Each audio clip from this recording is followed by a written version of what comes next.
양극화라는 게 표면적으로 불공정 거래가 있고 이렇지만 더 근원적에는 그 미래 가치에 대한 양극화가 더 큰 문제입니다. 실질적으로 미래 가치라는 거는 지식을 새로 생산하는 연구인데 그 연구의 인력과 그 연구의 모든 부분이 대기업이 독점을 하고 있습니다. 그 부분에 대해서 미래 가치를 다시 중소벤처로 옮겨서 우리나라가 정말 그 새로운 성장 동력을 가질 수 있는 그런 새로운 시대로 접어들었다고 하고 생각을 하고 믿고 저도 그 부분에 대해서 국가에 헌신하고 도움이 된다고 생각을 했기 때문에 이 자리에 있을 수 있다고 생각을 합니다.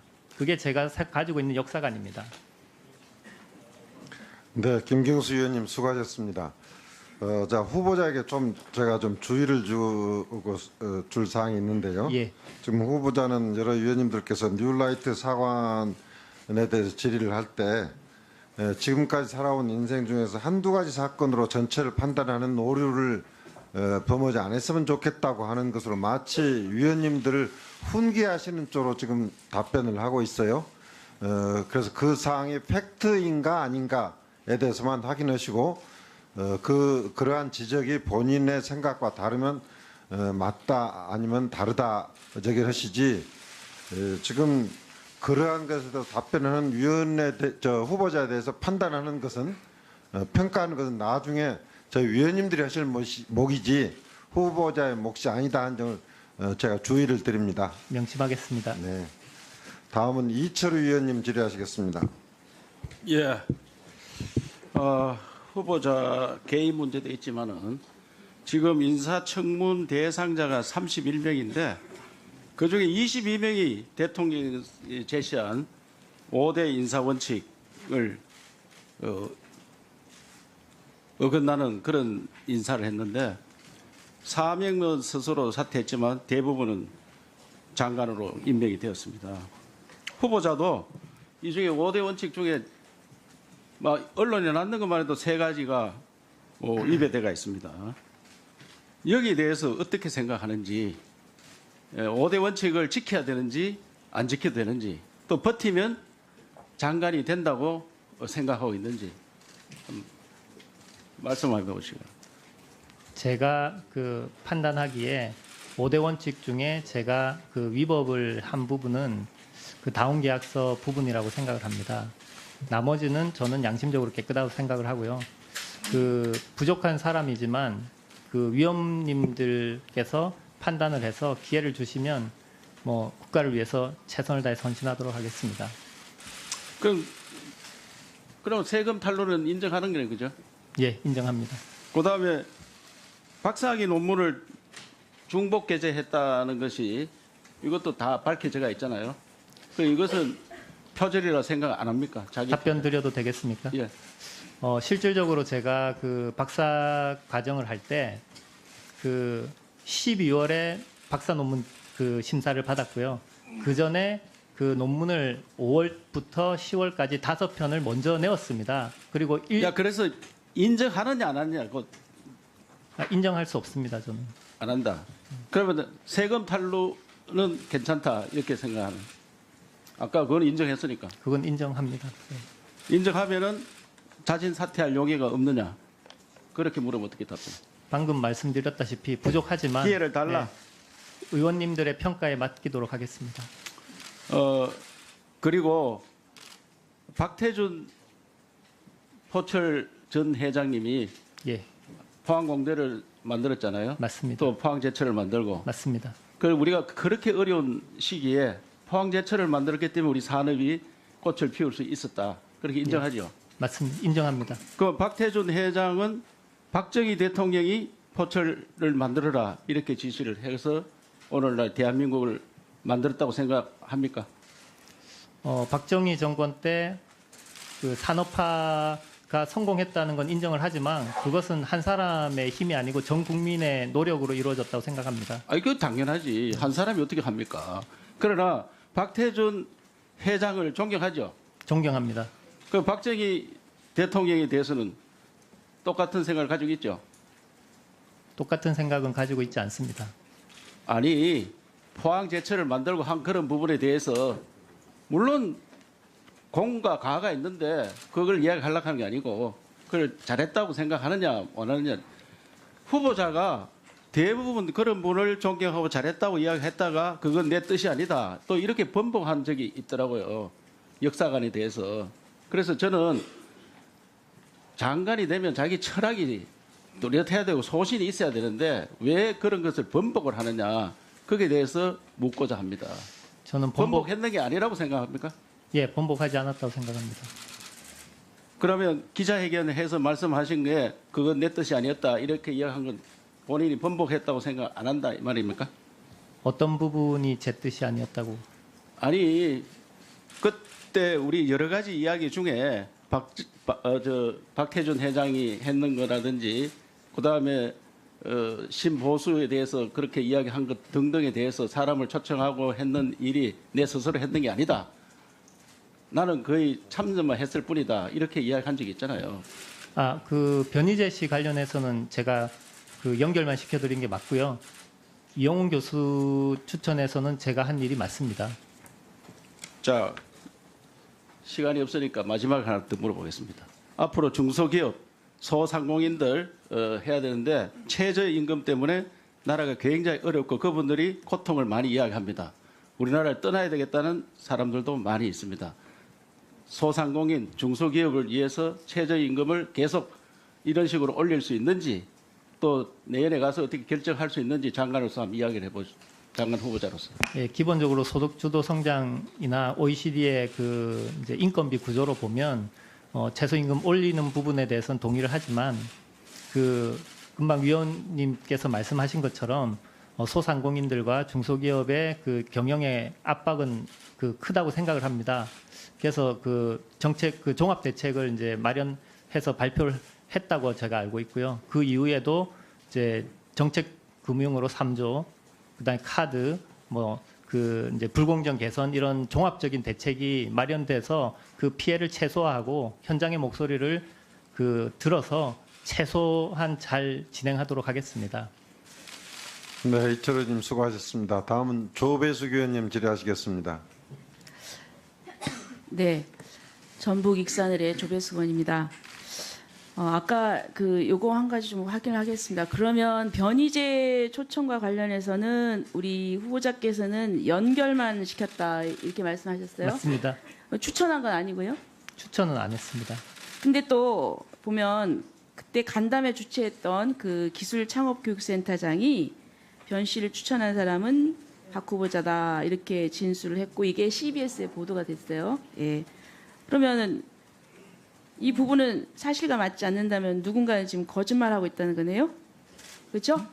예, 네. 그렇습니다. 자, 그다음에 또 노컷 뉴스에서 이제 변희재 그 강연이 끝난 뒤에 뒤풀이장에서 변 씨에게 보수적 관점에서 정권 교체 가능성 이런 걸 물어봤고 아까 이찬열 의원님께서 말씀하셨습니다. 근데 그 해명 자료에서 보니까 후보자의 민감한 발언은 허위 사실 이러면서 확인 없는 증언 및 보도에 대해서는 민형사상 책임을 묻는 방안도 검토하겠다 했는데 지금 박 후보자는 그러면 해당 언론사를 고소했습니까?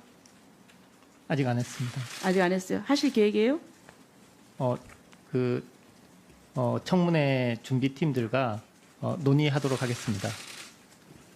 자, 그다음에 우리 지금 보면은 그 포항공대에서 창업보육센터장 하셨죠? 예, 맞습니다.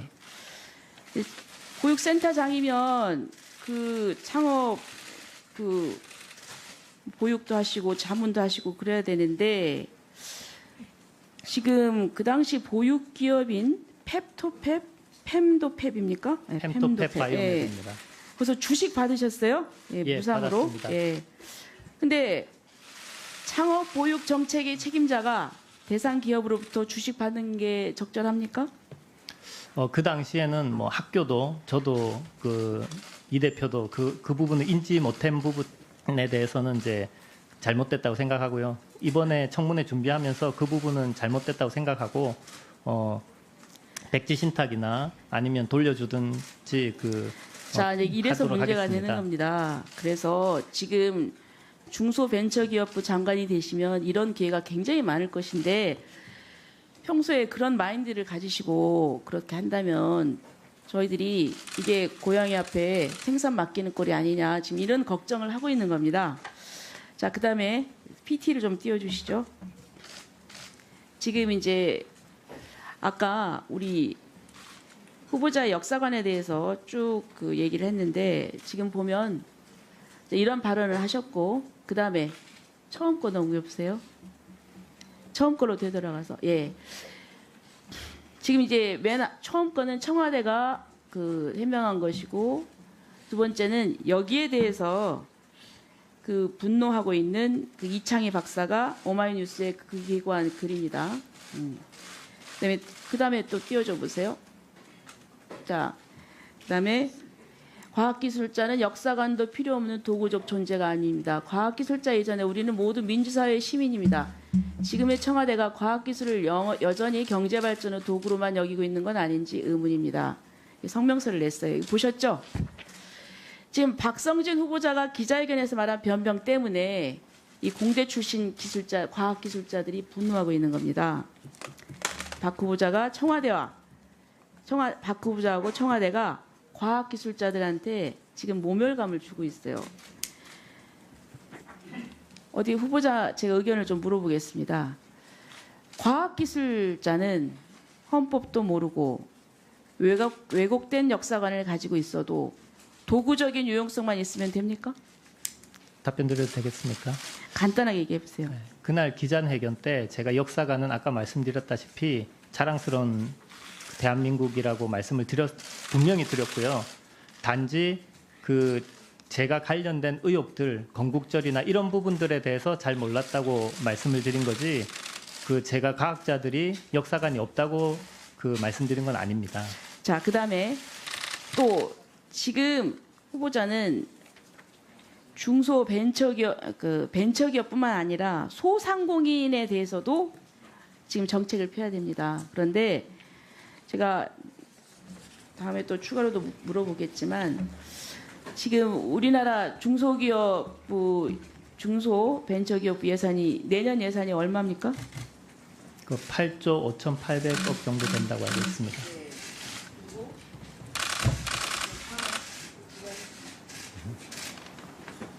네, 마무리하십시오. 네. 네, 추가 질의하시겠습니까? 예. 제가 이렇게 사회를 보다 보니까 조금 이해가 안 되는 부분이 있는데, 좀 후보자께서는 앞서서 뉴라이트 사관이라거나 또는 뭐 건국적 논란이나 이런 것과 관련돼 가지고 그렇게 생각 안 한다고 하는 이야기를 했잖아요. 사실 그게 좀 잘못 전달됐다라고 답변을 하신가 하면, 또 아까 전체 지금까지 살아온 과정에서 그런 한두 가지 사건 가지고 자기를 말하자면 헤스티 컨클루전, 성급한 결론을 내리지 말아달라 하는 얘기에서 이건 근데 이게 성급한 결론이라면 그 부분을 인정하시는 말이 되는 것이고, 또 이 부분은 그걸 인정을 하지 않게 그 두 말이 지금 앞뒤가 저는 안 맞게 느껴져요. 그 후보자는 그러니까 지금 뉴라이트 사건 이런 것에 대해서 한두 가지 좀 잘못한 것은 있었는데 나는 장관으로서 일을 잘할 수 있다. 지금 이쪽에 방점이 있는 겁니까? 그러니까 그 사실이 있다는 건 인정을 하시고 나서 일을 잘 할 테니까 기회를 달라는 겁니까? 그게 없다는 겁니까? 그럼 분명히 답변을 해주셔야 할 것 같은데.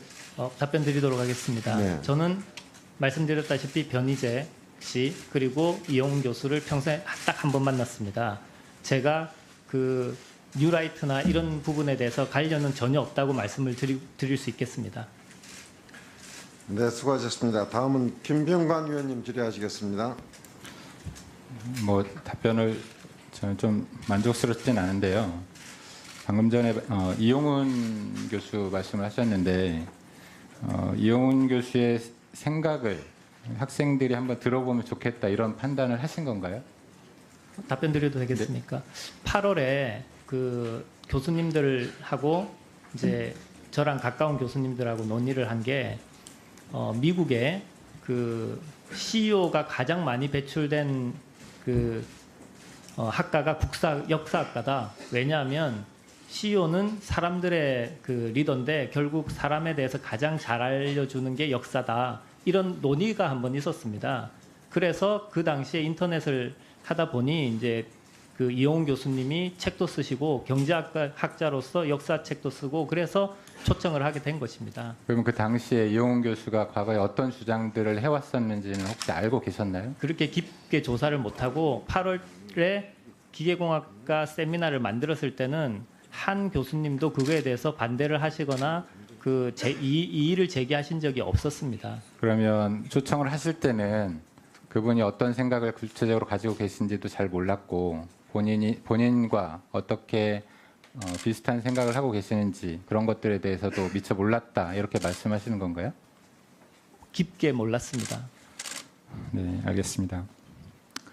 저는 조금 전에 우리 의원님도 지적을 하셨지만 학생들이 그런 생각을 들어보는 것도 뭐 좋겠다 그런 판단을 하셨을 수는 있다고 생각을 합니다. 하지만 교수가 학생들에게 소개를 할 때는 그분의 생각을 좀 더 깊이 들여다보고 이분의 생각을 학생들이 들어도 좋을지 판단을 해도 좋을지에 대한 선행적인 판단은 교수가 먼저 했어야 된다고 저는 생각을 합니다. 그 부분에 대해서는 사려 깊지 못했다고 생각을 합니다. 네.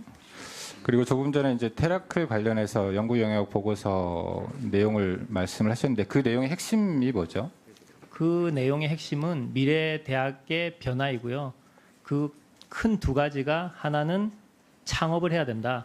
지식 전수에서 지식 창출을 하는 연구 중심 대학에서 가치를 창출하는 가치 창출 대학으로 가야 된다는 게 크게 하나고요. 교육의 패러다임이 바뀌어서 온라인 교육 시대에 대학교가 어떻게 대처를 해야 되냐 두 가지가 가장 큰 문제입니다. 제가 영역 보고서를 쭉 읽어봤습니다. 예. 영역 보고 과정에 온라인 교육이나 무크 이런 내용 전혀 없습니다. 그리고 창업과 관련해서 대학에서 창업을 하는 기관이 있다라는 소개 정도만 있고요. 거기서 지식 창출을 위해서 대학이 어떤 역할을 해야 될지에 대해서 구체적으로 내용은 없습니다. 다시 제가 살펴보도록 하겠습니다. 네. 그래서 이 연구 영역 보고서가 어떻게 시작이 됐는지는 잘 모르겠습니다만 어쨌거나 좀 부실한 보고서라는 생각을 지울 수가 없고요. 지금 일반적으로 과학계에서는 창조과학을 반과학 내지는 유사과학이라고 얘기들 하고 있습니다. 후보자 생각은 어떠신가요?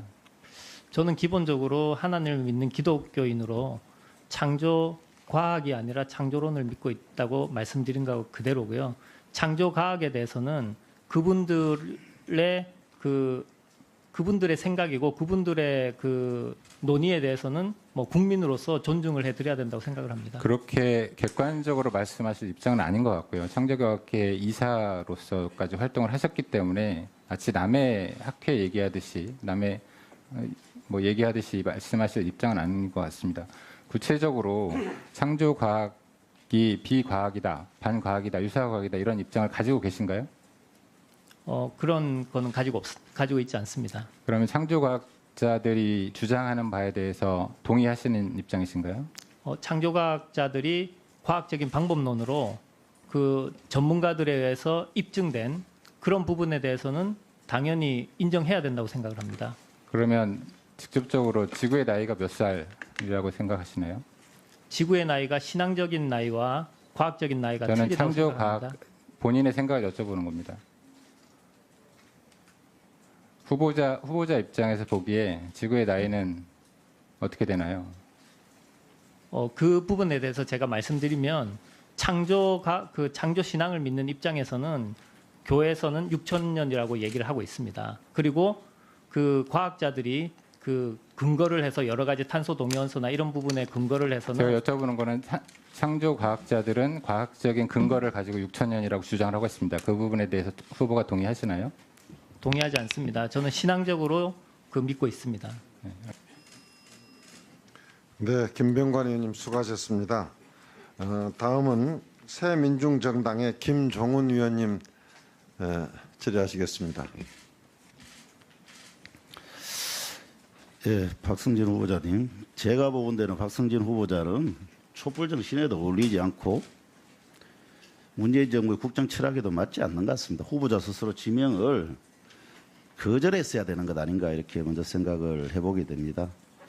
문재인 정부가 스스로 촛불 정부로 공언하고 그렇게 다짐하고 노력하고 있는 건 알고 계시죠? 예, 알고 있습니다. 예, 후보자는 여러 말들이 있지만 그중에 표현을 몇 가지만 보면 이승만 독재를 자유민주주의 체제 수립을 위해 불가피했다고 하고 있고, 과도한 노동운동, 책임을 망가고 과도한 민주주의, 과도한 노동, 과도한 복지가 경제 성장의 걸림돌이라고 얘기한 바도 있는 걸로 알고 있습니다. 이런 것은 제가 보는 데는 촛불의 정신과 기본적으로 정면 배치되고 있다. 그런데 어떻게 문재인 정부에서 국무위원을 하겠다고 나서게 된 건지 이해가 안 돼요. 촛불이 당기는 의미가 뭐라고 생각하십니까? 아까도 말씀드렸다시피 이전에도 말씀드렸다시피 그 이제 사람 중심의 더불어 사는 정말 상생을 하는 화합의 정신이라고 생각을 합니다. 예, 여러 가지가 있겠죠. 촛불에 한번 나가보기는 하셨습니까? 나가본 적 없습니다. 그러시겠죠. 다른 생각이 있어가 안 나가신 거는 아닙니까?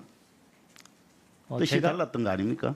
제가 아는 창업 생태계 조성에 열심히 하고 있었습니다. 예, 창업 생태계 하신 분이 그대로 하시면 되지 왜 갑자기 국정을 운영하시겠다고 나서셨습니까? 그 어려울 때 함께 해야 그래도 기본적으로 국정 철학에 부합하는 것 아니겠습니까?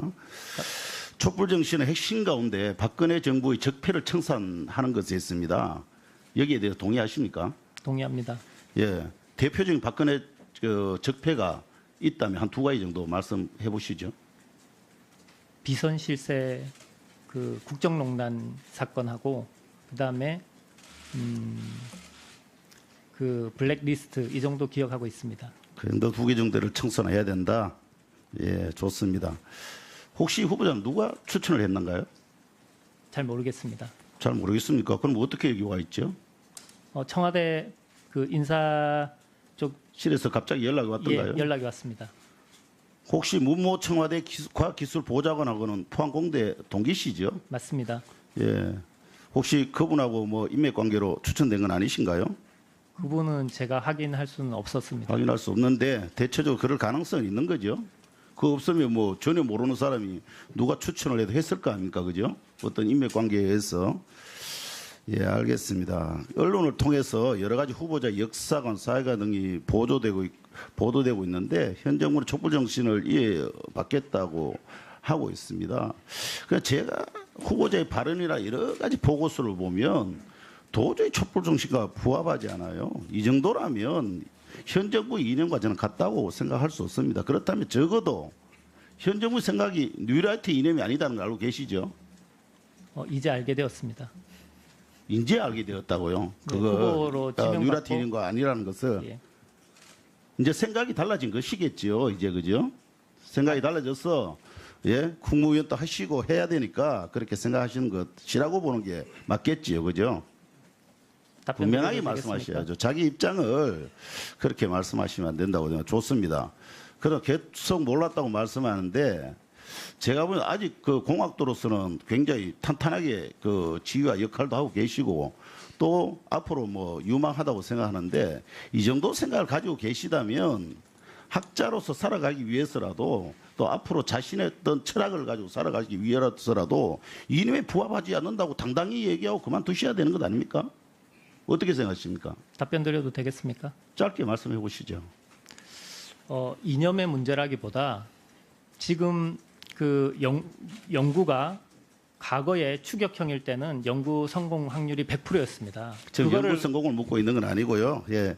그게 이유입니다, 실질적으로. 지금 우리가 이걸 중소벤처기업부 장관을 뽑는 자리가 근데 행정 잘하는 사람 뽑을 것 같으면 훨씬 더 공무원 중에 잘하는 사람 많습니다. 어떤 철학을 가지고 어떻게 운영할 건가라는 부분에 대해 가지고 그런 어떤 제대로 된 생각과 이념을 가진 사람을 뽑자고 하기 때문에 지금 이 자리가 있는 것 아닙니까? 답변 그러니까 드려도 그 되겠습니까? 철학에 맞지 않다고 생각이 드는 것이죠. 저는 그 문재인 정부에서도 이 부분의 본질을 잘 아셔야 됩니다. 국무위원회 높이에도 맞지 않고 국정 철학에도 저는 맞지 않을 거라고 생각합니다. 그래서 이렇게 자꾸 인허스펠에 의해 가지고 인사가 이루어지다 보면 한 방이 잘못될 수도 있습니다. 정말 정신 차려야 됩니다. 저는 이 정도 수준의 국무위원을 선택해서는 안 된다고 생각합니다. 본인 스스로도 물러나야 되겠지만은 문재인 정부도 단호하게 이 부분에 대해서는 조치를 취해야 된다고 말씀드립니다. 답변 드려도 네. 되겠습니까? 답변했습니다. 김종훈 의원님 수고하셨습니다. 다음은 박재호 의원님 질의하시겠습니다. 저 부산 남구월 더불어민주당 박재호입니다. 후보자님, 정치가 뭐라고 생각합니까? 국민을 통합으로 이끄는 그 길이라고 생각을 합니다. 그렇죠. 그래 통합으로 이끌려면 이제 생각은 다 다를 수 있죠, 그죠? 맞습니다. 교수라는 이야기가 프로페셔널 아닙니까, 그죠? 그러면 어느 교수님이든 자기가 학생들을 가르칠 때는 그 뭐 재능만 가르치는 건 아니죠, 그죠? 인성도 가르치고 또 나름대로 예. 자라왔던 과정에서 자기가 느낀 점을 이야기하는 거죠. 가리킨다기보다 멘토링이 되는 겁니다. 그렇죠. 예, 그럼 생각합니다. 교수님이 이번에 정치 이거 보면서 이번에 이제 이 장관 후보자가 되면서 정치가 얼마나 중요하다는 걸 알았습니까? 이 자리가 엄중한 자리라고 알게 되었습니다. 아니 후보자님이 정치에 대해서 어떤 생각을 가진다라는 것에 대해서 얼마나 중요한 걸 알았습니까? 예, 알게 되었습니다. 그런데 장관 되시려고 하는 분은요, 다른 건 모르지만 정직해야 됩니다. 예를 들면 내가 과거에는 그런 생각을 가졌는데, 물론 미흡하지만 이 정도 생각을 가졌는데, 내가 이번에 장관 후보자가 되면서 이런 생각을 하게 됐다. 또는 과거에 그랬는데 내가 그건 반성한다. 라든지 정직한 모습이 가장 중요하거든요. 그런데 생활 정치 뭐 이런 이야기를 하면서 오히려 더 국민들 더 실망했다라고 생각하는데 어떻게 생각합니까, 후보자님께서는? 저는 정직했다고 생각합니다. 아, 그래요? 예, 저는 잠시 답변 드려도 되겠습니까? 아니, 어떠했습니까? 좀 이따 가시고. 그러면 2007년도 한국창조과학계학술대회에서 후보자는 오늘날 자연과학뿐만 아니라 모든 분야가 진화론의 노예가 되었다. 교육, 언론, 법률, 기업, 행정, 정치 등 모든 분야에 성경적 창조론으로 무장된 사람들의 배치가 필요하다. 1세대 때 창조과학자들의 뒤를 이을 젊은 세대들의 대대적인 양육이 필요하다라고 이야기를 한 일이 있습니까, 없습니까? 제가 정확하게 기억은 못하지만 그 기독교인들이 신실한 기독교인들이 전 분야로 가야 된다는 취지에서 말씀드린 것은 맞습니다. 그런데 이 분야는 그런 게 아니거든요. 그래서 뭐든지 좀 정직했으면 좋겠다라는 생각을 들고요. 그리고 오늘 청문회 과정에서도 본인의 소신이 잘못된 건 잘못됐고 또 그동안에 알아왔던 내 철학은 이랬지만 새롭게 들어보니까 이렇습니다라는 이야기를 정확하게 하는 게 가장 중요하다고 생각을 합니다. 그리고 이 자리는 우리가 중소기업 벤처부 장관을 뽑는 자리이기 때문에 저는 오늘 정책질에 대해서 간단하게 말씀을 한번 올리겠습니다. 중소기업 벤처부 구성원들이 후보자에게 바라는 것이 가장 큰 게 뭐라고 생각합니까? 중소기업청에서 네. 부로 승격이 된 것은 이제 대기업 위주의 성장에서 탈피를 해서 그 중소벤처기업이 우리나라의 성장을 주도할 수 있다고 하는 그런 상징적인 선언이라고 생각을 합니다. 네, 거기에서 여태까지 중소기업청에서 그 직원들이 산자부로부터 외청으로 있으면서 받았던 서름에 대해서 많이 들었습니까? 일부 들었습니다. 일부 들었습니까? 그러면 장관님이 되시면 이 업무를 직원들하고 이야기를 좀 듣고 또 중소기업 하시는 소상공인 여러 기업들의 이야기를 좀 듣고 벤처도 중요하지만 지금 실생활에 필요한 벤처는 미래의 어떤 먹거리라든지 또는 새로운 일거리를 만들어내는 것이지만 지금 하고 있는 자영업자라든지 소상공인들의 문제를 듣고 그걸 충분히 대변해서 뭐 강요회에서도 저 장관님의 주장을 나타낼 장관 후보님의 주장을 나타낼 수 있는 자질이 된다고 생각하십니까? 예, 그렇게 생각합니다. 그러면 이번에 중소기업 직원들에게 충분히 이야기를 다 많이 들어봤습니까? 예, 들었습니다. 가장 섭섭했던 분야가 어느 분야라고 합니까? 그 소상공인하고 중소기업하고 벤처 중에 가장 섭섭했다고 제가 그 소상공인들도 만나보고 중소기업도 만나보고 벤처기업 그 분들도 다 만나봤는데 그 소상공인들 분들은 직접 대화 채널이 없었던 것 같습니다. 그렇죠. 그래서 제가 만약에 청문회를 통과한다고 그러면 그분들만의 그 생각을 들을 수 있는 상설위원회를 만들어서 그분들의 현장의 목소리를 반영해야 된다고 생각이 들었습니다. 그리고 후보자님, 이번에 청문회 하는 과정에서 앞으로도 다음 질문도 또 하겠. 모든 생각을 있는 그대로 말씀을 하시면 오히려 국민들이 볼 때 허용이 되고 용납이 되지만 조금이라도 자기 주장, 자기 생각과 맞지 않는 과거의 이야기를 좀 흘려드리고 또는 은폐하려고 하면 그건 오히려 국민들에게 새로운 장관님 후보님의 자질이 의심스럽게 만들기 때문에 정직하게 진솔하게 이야기해 주십시오. 네, 박재호 의원님 수고하셨습니다. 다음은 손금주 의원님 질의하시겠습니다. 네, 조배석 의원님 의사진행 발언 예, 해주십시오. 의사진행 발언하겠습니다. 네. 예, 청문회에 있어서 중요한 것은 이제 자료 제출입니다. 그리고 청문팀에서 자료 제출 요청에 대해서 성실하게 해주셔야 되는데 새로운 대학교 교육 모델 보고서라는 게 있습니다. 우리 후보자가 작성한 것 같은데요. 근데 이 청문팀에서 지금 제출을 거부 중이에요. 예, 제출하지 않고 있어요. 근데 어찌된 연유인지 지금 우리 여당 측인 민주당 의원들 그쪽에는 확보가 돼 있어요. 여당 의원들한테는 들어가고 우리 야당 의원들한테는 이게 안 들어온 것 같은데요. 그 이유가 뭔지 좀 확인을 좀 해주셨으면 좋겠습니다. 그리고 지금 여당 의원이 확보한 상태라면 우리 야당 의원들한테도 이거를 같이 배포를 해주시는 것이 마땅하다고 생각합니다. 이상입니다. 네, 이찬일 의원님 더 하십시오. 저도 자료 제출 관련해서 얘기를 하겠습니다. 후보자께서 본 의원에게 제출한 산학협력단 기술주주 법인카드 사용 내역과 관련한 겁니다.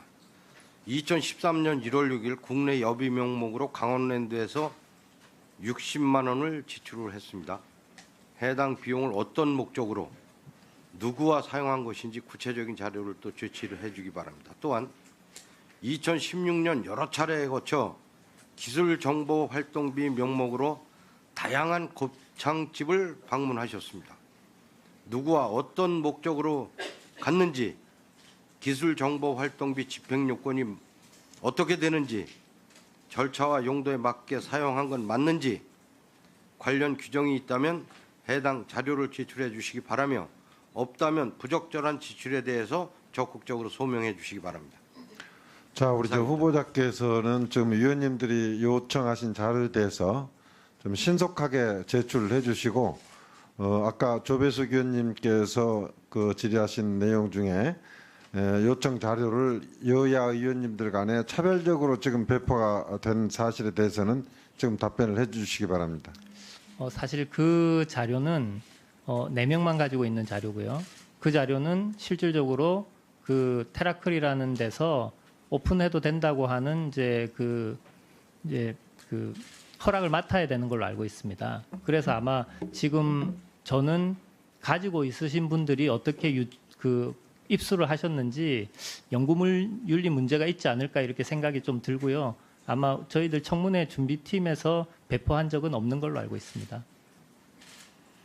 그 문제에 대해서는 위원님들께서 꼭 제출하지 못할 자료는 어떤 사유로 제출 못하는지 위원님 납득할 수 있도록 직접 설명을 드리시기 바랍니다. 네, 다음은 송금주 의원님 질의하시겠습니다. 네, 후보자님. 어제 국회법을 위반해서 청문회장에서 사실상 리허설을 했습니다. 이 부분에 대해서 사과하시기 바랍니다. 예, 사과합니다. 네, 질의하겠습니다. 후보자께서 기자회견을 자청해서 청와대 쪽에서 소시민으로 살 때 흔적은 결격 사유가 아니다라는 말을 들었다고 했습니다. 그렇죠? 예, 맞습니다. 누구한테 전달받았습니까? 그 부분을 밝히는 것은 적절하지 않을 것 청와대 같습니다. 누가 그런 말을 했나요? 뭐 대통령의 의견입니까? 추천인의 의견입니까? 누구의 추천이 있었습니까? 뭐 밝히는 게 적절하지 않다고 생각합니다. 그럼 지명 연락은 누구한테 받았습니까? 인사수석님한테 받았습니다. 인사수석 누구? 이름이 생각이 안 납니다 지금. 예. 결격 사유도 없고 전문성이 뛰어난 사람이라는 평가에 본인도 동의한다는 것 아닙니까? 그 답변 못할 이유가 없을 것 같은데 명확하게 추천인, 인사수석 외에 이 청와대 쪽에서 소시민으로 살 때 흔적은 결격 사유가 아니다라고 말했다고 했는데 누가 그런 전달을 했습니까? 그거는 말씀드리는 게 적절하지 않다고 생각합니다. 인사 검증과 관련해서 청와대 누구하고 연락을 하고 답변을 했습니까? 뭐 말씀드리는 게 적절하지 않다고 아니, 생각합니다. 뭐가 적절하지가 않습니까? 지금 청문회장에 와가지고 사실대로 진술할 의무가 있는 겁니다. 적절성 여부는 위원회에서 판단하는 겁니다. 누구하고 연락을 했습니까? 누가 청와대 쪽에서 소시민으로 살 때 흔적은 결격 사유가 되지 않는다고 전달을 했습니까? 말씀드리지 않는 것이 좋겠습니다. 본인이 지어낸 얘기입니까? 아닙니다. 청와대에서 명확하게 얘기했습니까? 청와대에서 그 제가 연락 드린 거는 저 때문에 혹시 그 좀 피해가 갈까봐 그렇게 연락을 드린 건데 아니 누가 했는지를 얘기를 하셔야죠. 그런 부분에 대해서 얘기를 못하면서 어떻게 장관 자리를 가려고 합니까? 뭐 다른 분들도 마찬가지시겠 그 제가 아는 다른 분들도 마찬가지지만 개인적인 이름이나 이런 걸 말씀드린 건 적절하지 않다고 새로운 생각합니다. 대한민국을 열겠다고 선언하면서 시작한 문재인 정부가 후보자를 어떻게 장관으로 지명하는지 도무지 이해가 안 됩니다. 지금 정권이 안 바뀐 것 아니냐 이런 생각까지 들 정도예요.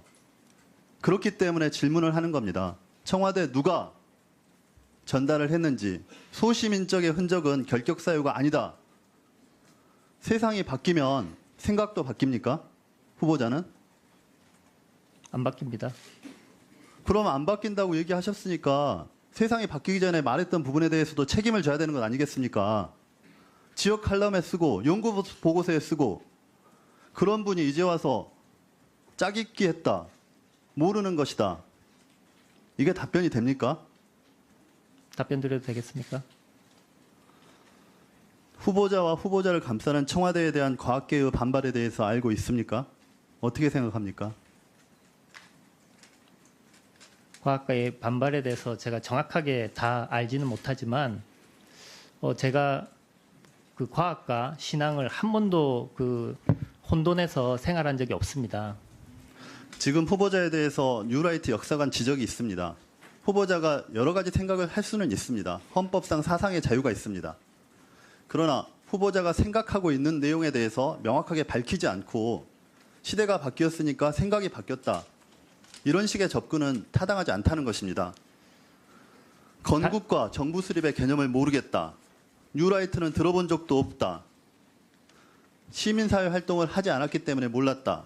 계속 무지하다. 변명을 하고 있습니다. 근데 정말 교수로서 자격이 있다면 본인이 쓴 글에 대해서는 책임을 져야 되는 겁니다. 제가 건국절하고 그 정부 수립은 정말 몰랐고요. 제가 뉴라이트에 대해서 모른다고 말씀드린 게 아니고 한 번 들어봤는데 그 부분에 대해서 어떤 건지 인식을 못한다고 말씀드렸습니다. 그런 개념이 안 서신 분이 어떻게 보고서에다가 또 지역 칼럼에다가 그 사관에 대한 입장에 맞춰서 글을 씁니까? 그 글을 읽는 청소년들이 어떻게 받아들이겠습니까? 교수의 지혜에서 쓰신 분이. 근데 이제 와서 장관지의 자리에 올라가면서 모르는 일이었다, 짜깁기 했다고 말하면 국민이 수용할 수 있겠습니까? 답변 장관 드려도 되겠습니까? 후보자님, 촛불 집회에 나간 적 없다고 답변하셨죠? 없습니다. 태극기 집회에는 참여했습니까? 없습니다. 작년 우리 사회는 가장 힘들고 어려운 시기에 있었습니다. 그런데 그 시기조차 아무런 생각이 없었다고 답하는 분한테 어떻게 장관 자리를 맡길 수 있습니까? 대답해 보십시오. 후보자가 중소기업의 아픔을 대변할 수 있습니까? 소상공인의 아픔을 대변할 수 있습니까? 답변 드려도 되겠습니까? 네. 저는 그 당시에 박사과정 학생 12명이 있었습니다. 그리고 제가 관장하는 산학처와 기술지주회사 직원들을 합치면 30명 가까이 됩니다.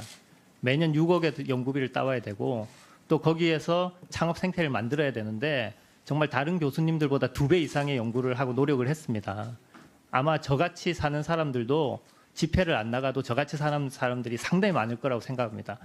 집회에 나가서만이 애국자고 그렇지 않은 사람들은 애국자가 아니다. 저는 사실 그 누구보다 우리나라 모든 국민처럼 애국자라고 생각합니다. 예. 언제 제가 촛불 집회에 나가지 않았다고 해서 태극기 집회에 나가지 않았다고 해서 애국자가 아니다고 얘기를 했습니까? 죄송합니다. 그것이 아니지 않습니까? 죄송합니다. 그 부분에 대해서 아무 생각이 없었다는 것을 문제 삼는 겁니다. 후보자가 벤처업계에서 어떤 역할을 했는지 그 자체에 대한 문제 제기가 아니고 후보자의 생각에 관한 문제입니다. 촛불 집회가 한창일 때 지역 신문에다 후보자는 과도한 민주주의가, 과도한 복지국가가 우리나라를 망가뜨리고 있다고 얘기했습니다. 그리고 친일 강점기 때 우리나라의 건국에, 우리 대한민국의 건국과 나라의 기초를 닦은 시대의 주역이 친일 감점기 때의 분들이다, 이렇게 말씀하셨다는 겁니다. 답변 제가 드려야 말씀드리는 거는 그 촛불 집회가 한창일 때에도 이런 칼럼에 본인의 의사를 구체적으로 기재한 분이 이제 장관 후보자로 지명되고 촛불 집회로 정부가 바뀐 이 시점에서 시대가 바뀌었다고 그 한마디로 모든 것이 무마되냐 하는 답변 부분입니다. 드려도 되겠습니까? 그러니까 질의에 대해서 답을 하세요. 자, 정리해 주십시오. 저 후보자께서는 위원님들께서 질의하신 사항에 대해서만 답변하시고, 알겠습니다. 그리고 그 답변을 하실 때도 지금 계속 물론 여쭈고 계시는데 답변을 요청하실 때 허락할 때 좀 해주시고요. 알겠습니다. 독자적인 판단으로 개인의 그 독자적인 생각을 말씀은 자제해 주시기 바랍니다. 알겠습니다. 다음은 정유섭 의원님 질의하시겠습니다. 후보자님, 그 문재인 정부의 다른 부처는 다 소득세 분배하자고 그러는데 중기벤처부만 이게 성장 부서거든요. 그래서 후보자님 지켜드리고 싶은데 우군들이 별로 없네요. 굉장히 어렵겠다는 말씀 드리고, 이게 지금 문재인 정부가 그 교수 출신 공직자들 보면 다 캠프 출신이에요. 본인도 캠프에 들어가셨습니까? 한 번도 없습니다. 캠프에 참여 안 하셨습니까? 안 선거 했습니다. 때? 참여 안 했는데 지금 추천되는 유일한 케이스예요. 그래서 역사관, 왜냐하면 지금 문재인 정부가 국정 철학이 다르고 코드가 다르면 배척을 해요.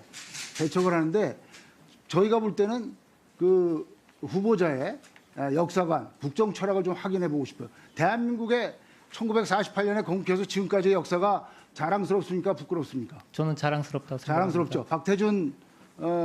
박태준 포항포철회장 존경한다고 하셨죠. 존경합니다. 자, YS DJ 없이 우리나라의 민주화가 가능했겠습니까? 빠를 수 있었겠습니까? YS DJ의 공적 어떻게 생각하세요?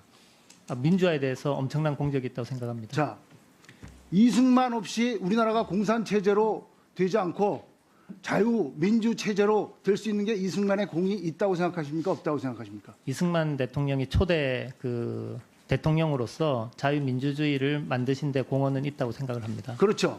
자, 우리나라가 5,000년 가난에서 벗어나서 지금 정도 살게 되는데 박정희 대통령이 공헌했습니까? 안 했습니까?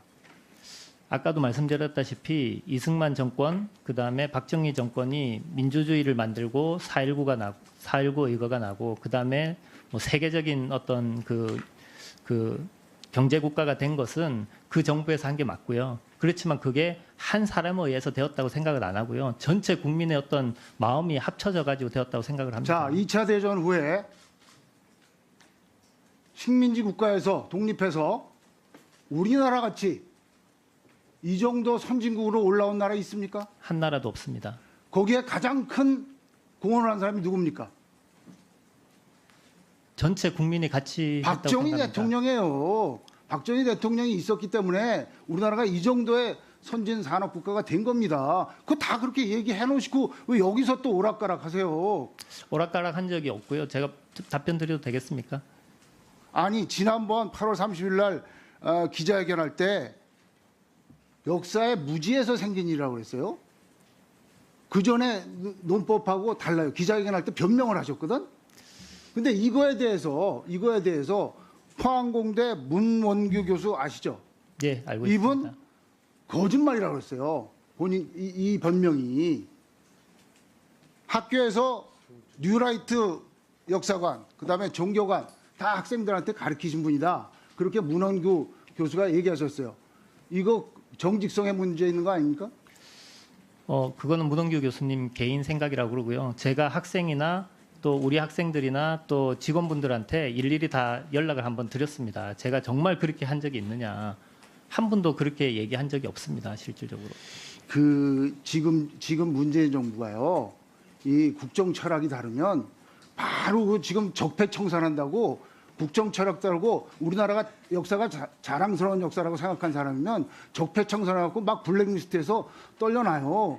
지금 후보자도 아마 임명 안 할 겁니다. 오늘 그냥 여기 앉으셔서 전부 여당이고 야당이고 전부 공격해가지고 창피만 당하실 거예요. 제가 보는 관점에서는 창피당하지 말고 일찍 사퇴하시는 거 어떻겠어요? 의원님들의 평가에 따르도록 하겠습니다. 자, 제가 문재인 정부에서요, 아까 말씀드렸지 국정 철학이 같으면 코드가 같으면 그 사람이 종북을 했던 그 사람이 과거 친일의 후손이든 다 임명을 합니다. 그러나 대한민국 역사를 긍정적으로 평가하는 사람은 임명을 안 해요. 제가 보는 관점에서 후보자는 참 올바른 역사관을 가지셨어요. 대한민국 긍정적인 역사관, 자랑스러운 역사, 올바른 역사관을 가지셨기 때문에 이번에 임명되기 힘듭니다. 야당, 민주당이 반대하고 있어요. 그 점에 대해서 어떻게 생각하세요?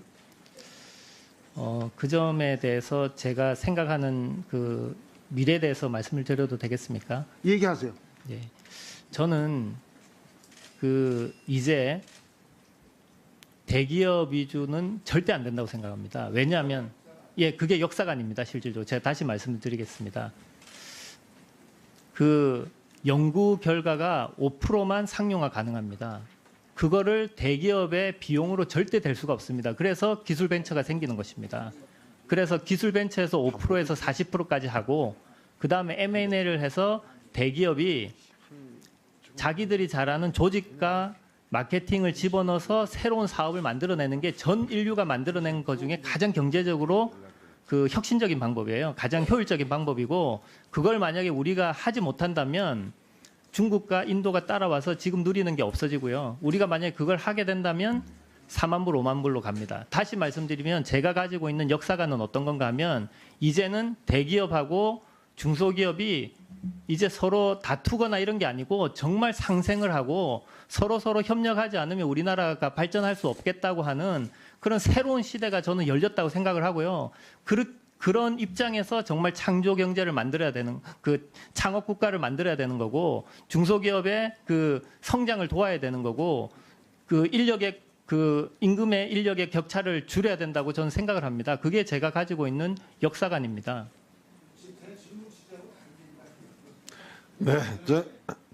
정 의원님 수고하셨습니다. 이 의원님, 네.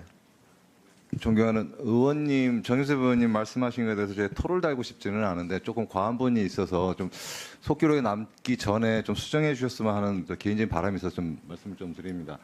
마치 이 정부가 생각이 다른 사람을 모두를 적폐를 몰고 있다는 식으로 일반화시켜서 말씀하시는 것은 좀 과하지 않은가라는 싶은 생각이 들고요.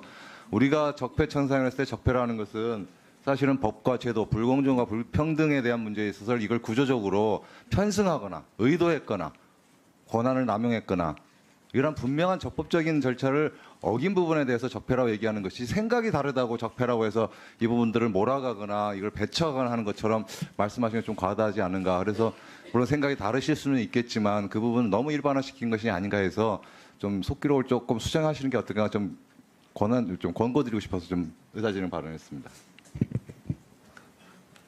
네, 지금 우리 이제 장관 후보자에 대한 청문회를 하고 있는 것이지 우리 여야 간에 우리가 지금 토론을 하고 있는 것은 아니기 때문에 두 분끼리 이렇게 의견이 좀 다른 부분은 그런 부분으로 서로 우리가 인식을 하고 그냥 넘어갔으면 좋겠습니다.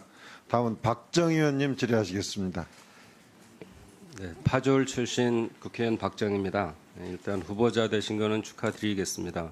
근데 왜 많은 의원님들이 계속적으로 그동안의 삶의 행적에 대해서 자꾸 여쭙냐면 실무직이 아니고 정무직에 오르시기 때문에 그렇습니다. 그래서 평소에 갖고 있는 신념이 어떤 거에 따라서의 정책 방향 이런 것들이 많이 좌지우지 되기 때문에 중요해서 계속 묻고 있고 또 후보자께서 지난번 기자회견 때 나오셔서 이런 사상이나 이런 것들에 대한 부분들도 있지만 앞으로 자기가 잘할 수 있는 분야에 대해서 국가에 기여하겠다 이런 말씀 드렸는데 그런 의미에서 저는 정책 검증 좀 해보겠습니다.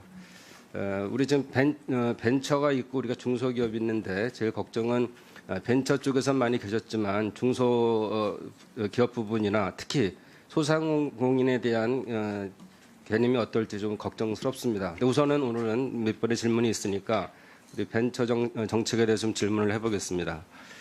10년 전만 해도 글로벌 시총 10위 안에 마이크로소프트사 하나가 있었는데 지금은 7개나 지금 IT 기업이 들어와 있습니다. 그래서 IT 쪽으로의 활용이 높아야 되는데 사실 우리나라가 그쪽 분야에 굉장히 앞섰다고 자부함에도 불구하고 유니콘 기업이 아주 상당히 적죠. 유니콘 기업 잘 아시죠? 전공이시니까. 알고 있습니다. 그래서 뭐 기업 가치 10억 달러 이상인 비상장 기업을 얘기하는데 전 세계적으로 한 240개 중에서 아시아 지역이 71개고 중국이 58개입니다. 우리나라 2개밖에 안 되죠. 그러면 왜 이런 문제는 왜 일어났다고 생각하시나요? 기본적으로는 미국에는 가장 그 박사 연구원들 박사 받고 30%가 창업을 합니다. 근데 우리나라 그 젊은이들이 박사를 받기 위해서 평균적으로 5억 정도의 국가에서 투자를 합니다. 그런 그 우리나라 박사 인력들이 미국보다 떨어지느냐? 절대 그렇지 않습니다. 그런데 왜 우리는 창업을 안 하느냐? 그거는 인식과 환경의 문제라고 생각합니다. 환경을 어떻게 변화시킬 수 있으세요? 환경은 기본적으로 그 첫 번째는 규제고요. 규제 완화가 있어야 되고요. 실질적으로 연구를 하는 입장에서는 그 연구라는 것은 자기의 자식과 같은 것입니다. 네, 제가 거기서 알겠습니다. 나중에 좀 더 보충을 하시고요. 제가 보는 관점이 이렇습니다. 지금 여기 PPT를 보시면요, 국가별 유니콘 기업의 현황은 좀 전에 말씀을 드렸고 우리나라 2개밖에 없죠. 쿠팡하고 옐로우 모바일. 산업별로 보게 되면 결국은 대부분이 지금은 하드웨어나 기술 창업이 아니거든요. 근데 계속 지금도 약간 기술 창업 쪽에 대한 말씀을 좀 주로 하셨는데 지금은 소프트웨어나 이런 비즈니스 모델 가지고선 사업을 하죠. 그래서 보면은 제가 말씀드리는 건 비즈니스 모델에 대한 분석 전문기관이 좀 있어야겠다 이런 생각입니다.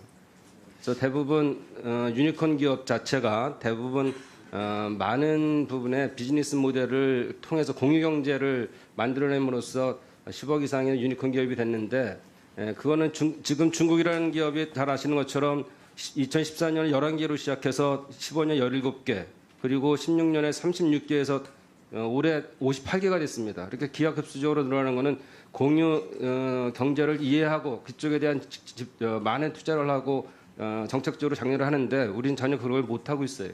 그래서 제가 말씀드리는 것은 비즈니스 모델 연구소를 만들어줘야지 기본적으로 기술 창업을 하든 뭐 하든 또는 기술 창업을 했더라도 거기서 비즈니스 모델의 중복으로 인해서 그 사업이 좌절될 수 있기 때문에 비즈니스 모델 연구소를 꼭 해야 된다는 말씀을 좀 드리고요. 네, 답변 드려도 좀 이따 하세요.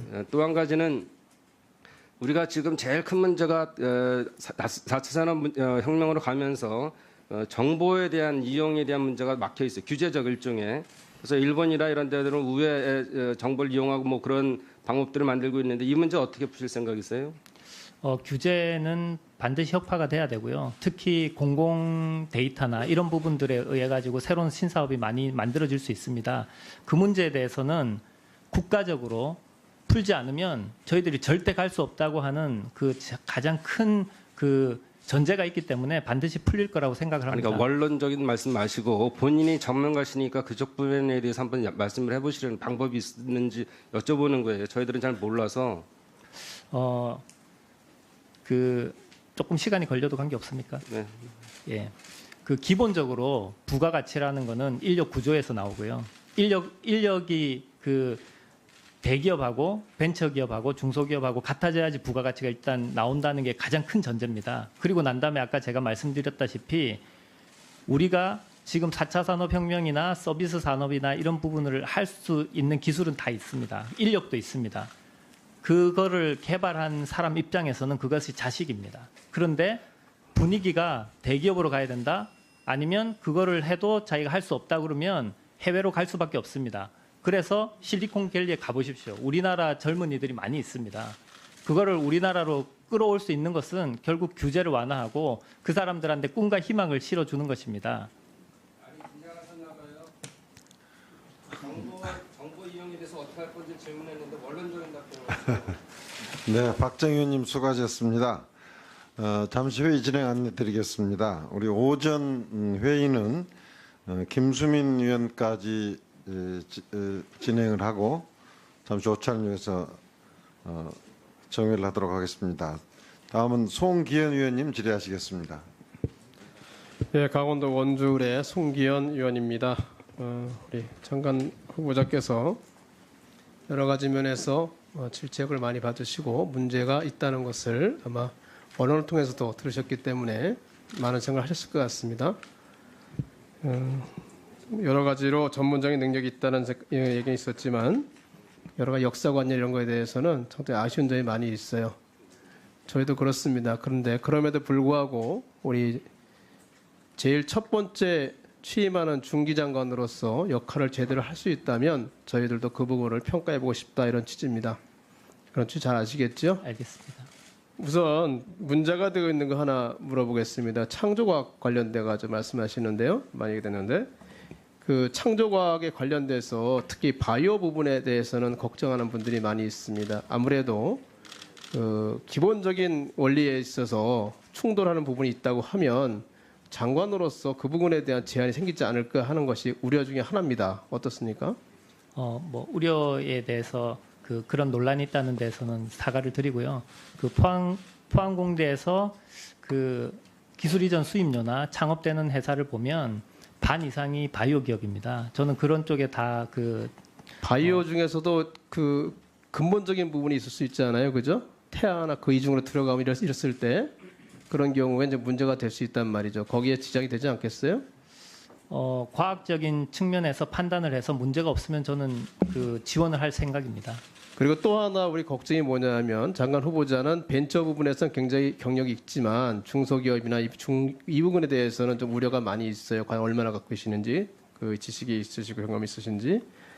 지금 중소기업 대기업 사이 불공정 거래가 가장 큰 문제라고 좀 말씀하셨죠, 그죠? 근데 중소기업 CEO 10명 중 8명이 대기업과 공정한 경쟁 거래가 아니다 이렇게 얘기를 하고 있어요. 그게 가장 큰 원인은 무엇이냐 물어봤더니 57.7%가 대기업의 공정 경쟁 의지가 없다는 게 가장 큰 문제라고 했습니다. 두 번째가 20.7%인데 공정유등의 정부기관이 법 집행 의지가 부족하다 이렇게 돼 있고요. 마지막으로 법의 미비 이렇게 나가 있습니다. 지금 가장 문제가 되는 것이 규제의 실효성이 없다 이렇게 하는 거거든요. 지금 일감몰아주기 규제가 필요한데 특히 일감몰아주기 규제가 거의 실효성이 없다 이렇게 돼 있어요. 이 문제가 어떤 부분이 지금 있어서 어떻게 개선하면 되겠다는 생각 갖고 계신 게 있나요? 실효성 부분에 대해서는 저희 부 직원분들이 현장 목소리도 듣고 강화를 하고 있다고 생각하고요. 아까 제일 처음에 말씀드린 그런 문제가 아니라 지금 어떻게 지금 중소기업 하시는 분들은 어떻게 하면 이게 고쳐질 수 있겠다 얘기하시는지 알고 계시냐 이런 말이죠. 중소기업 하시는 분들은 어떻게 하면 이게 고쳐질 수 있겠다.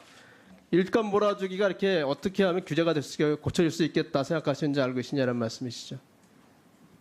질문의 핵심을 잘 모르겠습니다. 어떤 방법을 쓰면 대기업들의 일감 몰아주기가 고쳐질 수 있겠느냐라고 생각하냐 말이죠. 일반 기업 하시는 분들이. 잘 모르겠습니다. 모르시나요? 네. 파악을 좀 하셔야 될 것 같아요. 예, 파악하도록 하겠습니다. 처벌 기준이 미비하다는 것이 가장 크고 두 번째로는 전속 고발권 문제를 제기를 해요. 생각해 보셨습니까? 예, 보고 들은 적 있습니다. 예, 생각해 보셨어요? 예. 지금 불공정이 근절을 위해서 이제 전속 고발권이 지금 공정위에 되어 있는 것을 좀 다른 데로 확대를 해야 된다 이렇게 얘기를 해요. 예. 지금 의무 고발 요청 제도라는 게 있죠. 예, 2014년도에 도입이 돼서 예. 2017년 6월까지 총 228건이 접수가 됐는데 그중에서 181건이 검토가 완료되고 47건이 조사 중인데 실제로 고발된 거는 13건밖에 안 돼요. 왜 이렇게 이게 지금 잘 활용이 안 되고 있다고 생각하시나요? 제가 알기로 그 공정위에서 먼저 한번 하고 난 다음에 저희들이 오면 거기에서 고발건이 생긴다고 알고 있습니다. 요청 고발 예, 요청하는 고발 거죠. 요청건이 있다고 예. 알고 있습니다. 예. 그런 이제 이원화되어 있는 부분들이 있을 수 있고요. 왜 이렇게 효과가 없냐 말이에요. 왜 이렇게 효과가 없냐. 간단하게 얘기해서 확인해 보셨어요? 이유 좀 알고 계세요? 잘 모르세요? 왜 이렇게 효과가 없는지? 228건이 요청이 됐는데 그중에서 13건밖에 실제 고발이 안 됐어요. 고발 요청이. 제가 알기로는 보복의 우려나 이제 법적인 그런 대응하는 데 힘든 부분이나 이런 부분이 있는 걸로 저희들이 알고 있습니다. 고발 요청권을 고발권으로 강화하는 것에 대해서 어떻게 생각해요? 아예 중기 장관이 신중하게 검토해야 된다고 생각합니다. 거기에 부정적이라는 뜻이네요, 그죠? 다른 부분에 검토할 부분들이 있으니까 뭐 의원님 의견에는 공감을 하지만 그 다른 그 효과들에 대해서도 면밀하게 검토를 해서 진행을 해야 된다고 생각을 합니다. 어느 쪽 의견이 있는지는 아직 안 정하셨어요?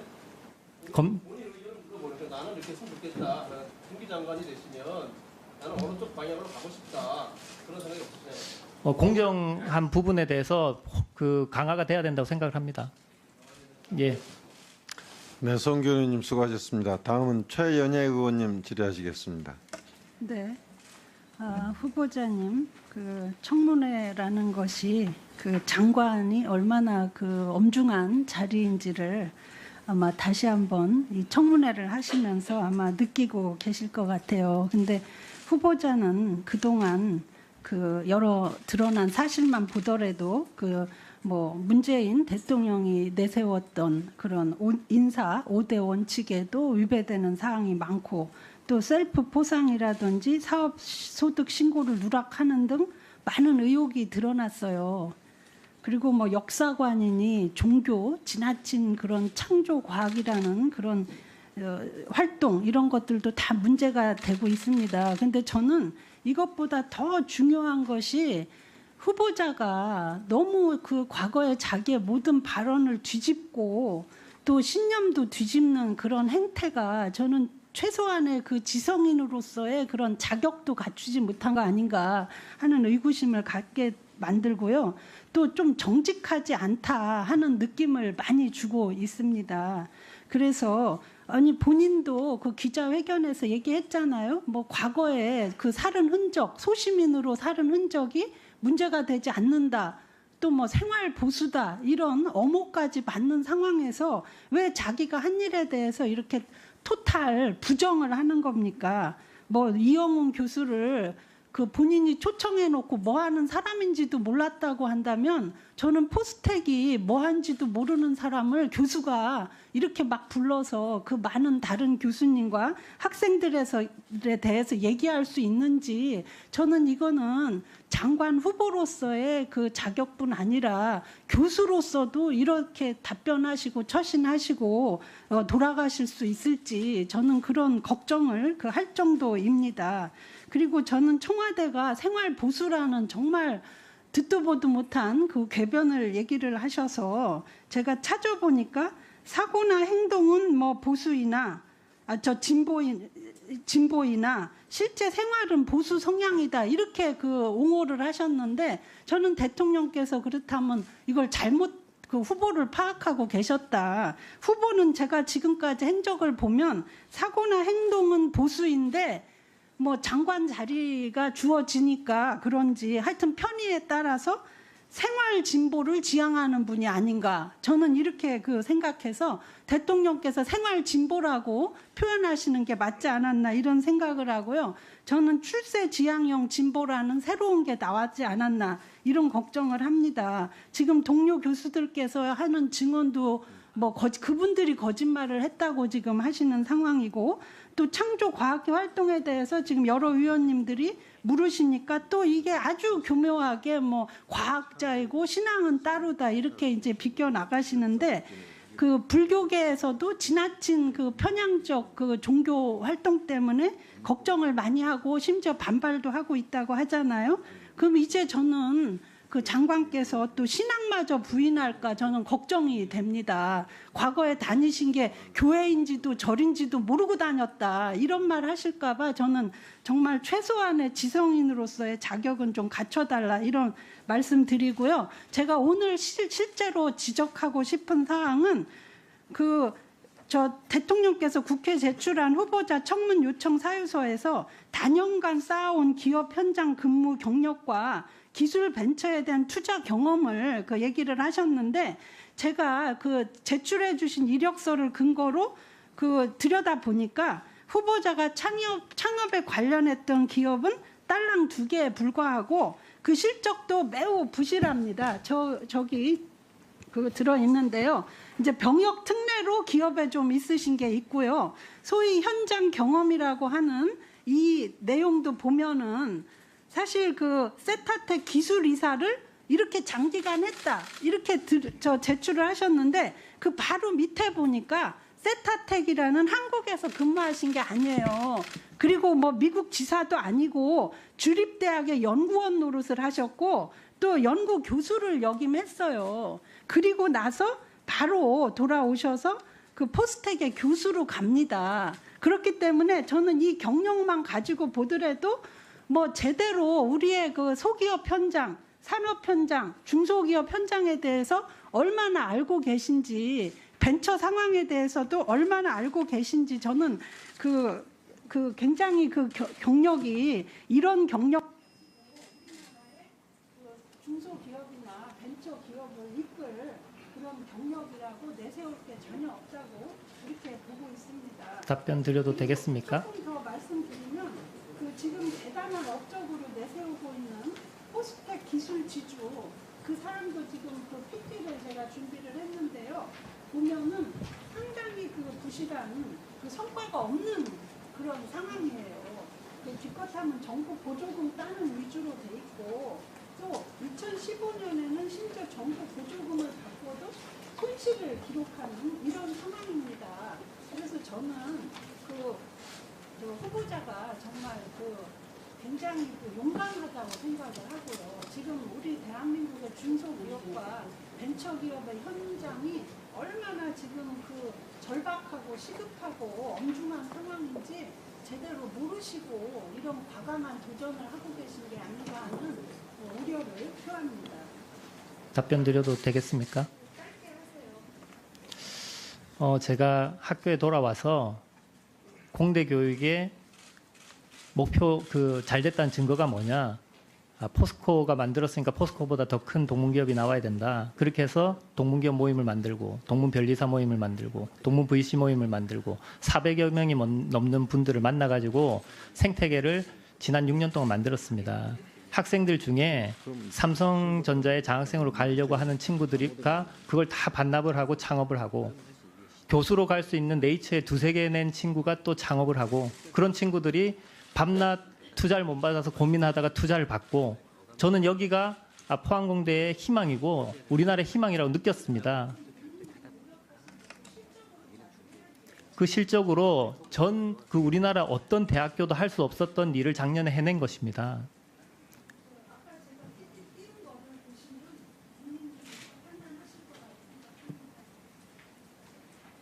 네, 서 의원님 수고하셨습니다. 다음은 김수민 의원님 질의하시겠습니다. 네, 국민의당 김수민입니다. 후보님 과학자시니까 제가 질문 하나 드릴게요. 기계가 인간의 거짓말을 구별해낼 수 있다고 생각하십니까? 아직은 못할 것 같습니다. 지금은 후보자께서 모두 발언에 말씀하신 것처럼 4차 산업혁명 시대고 AI나 인공지능의 기술이 나날이 발전하고 있습니다.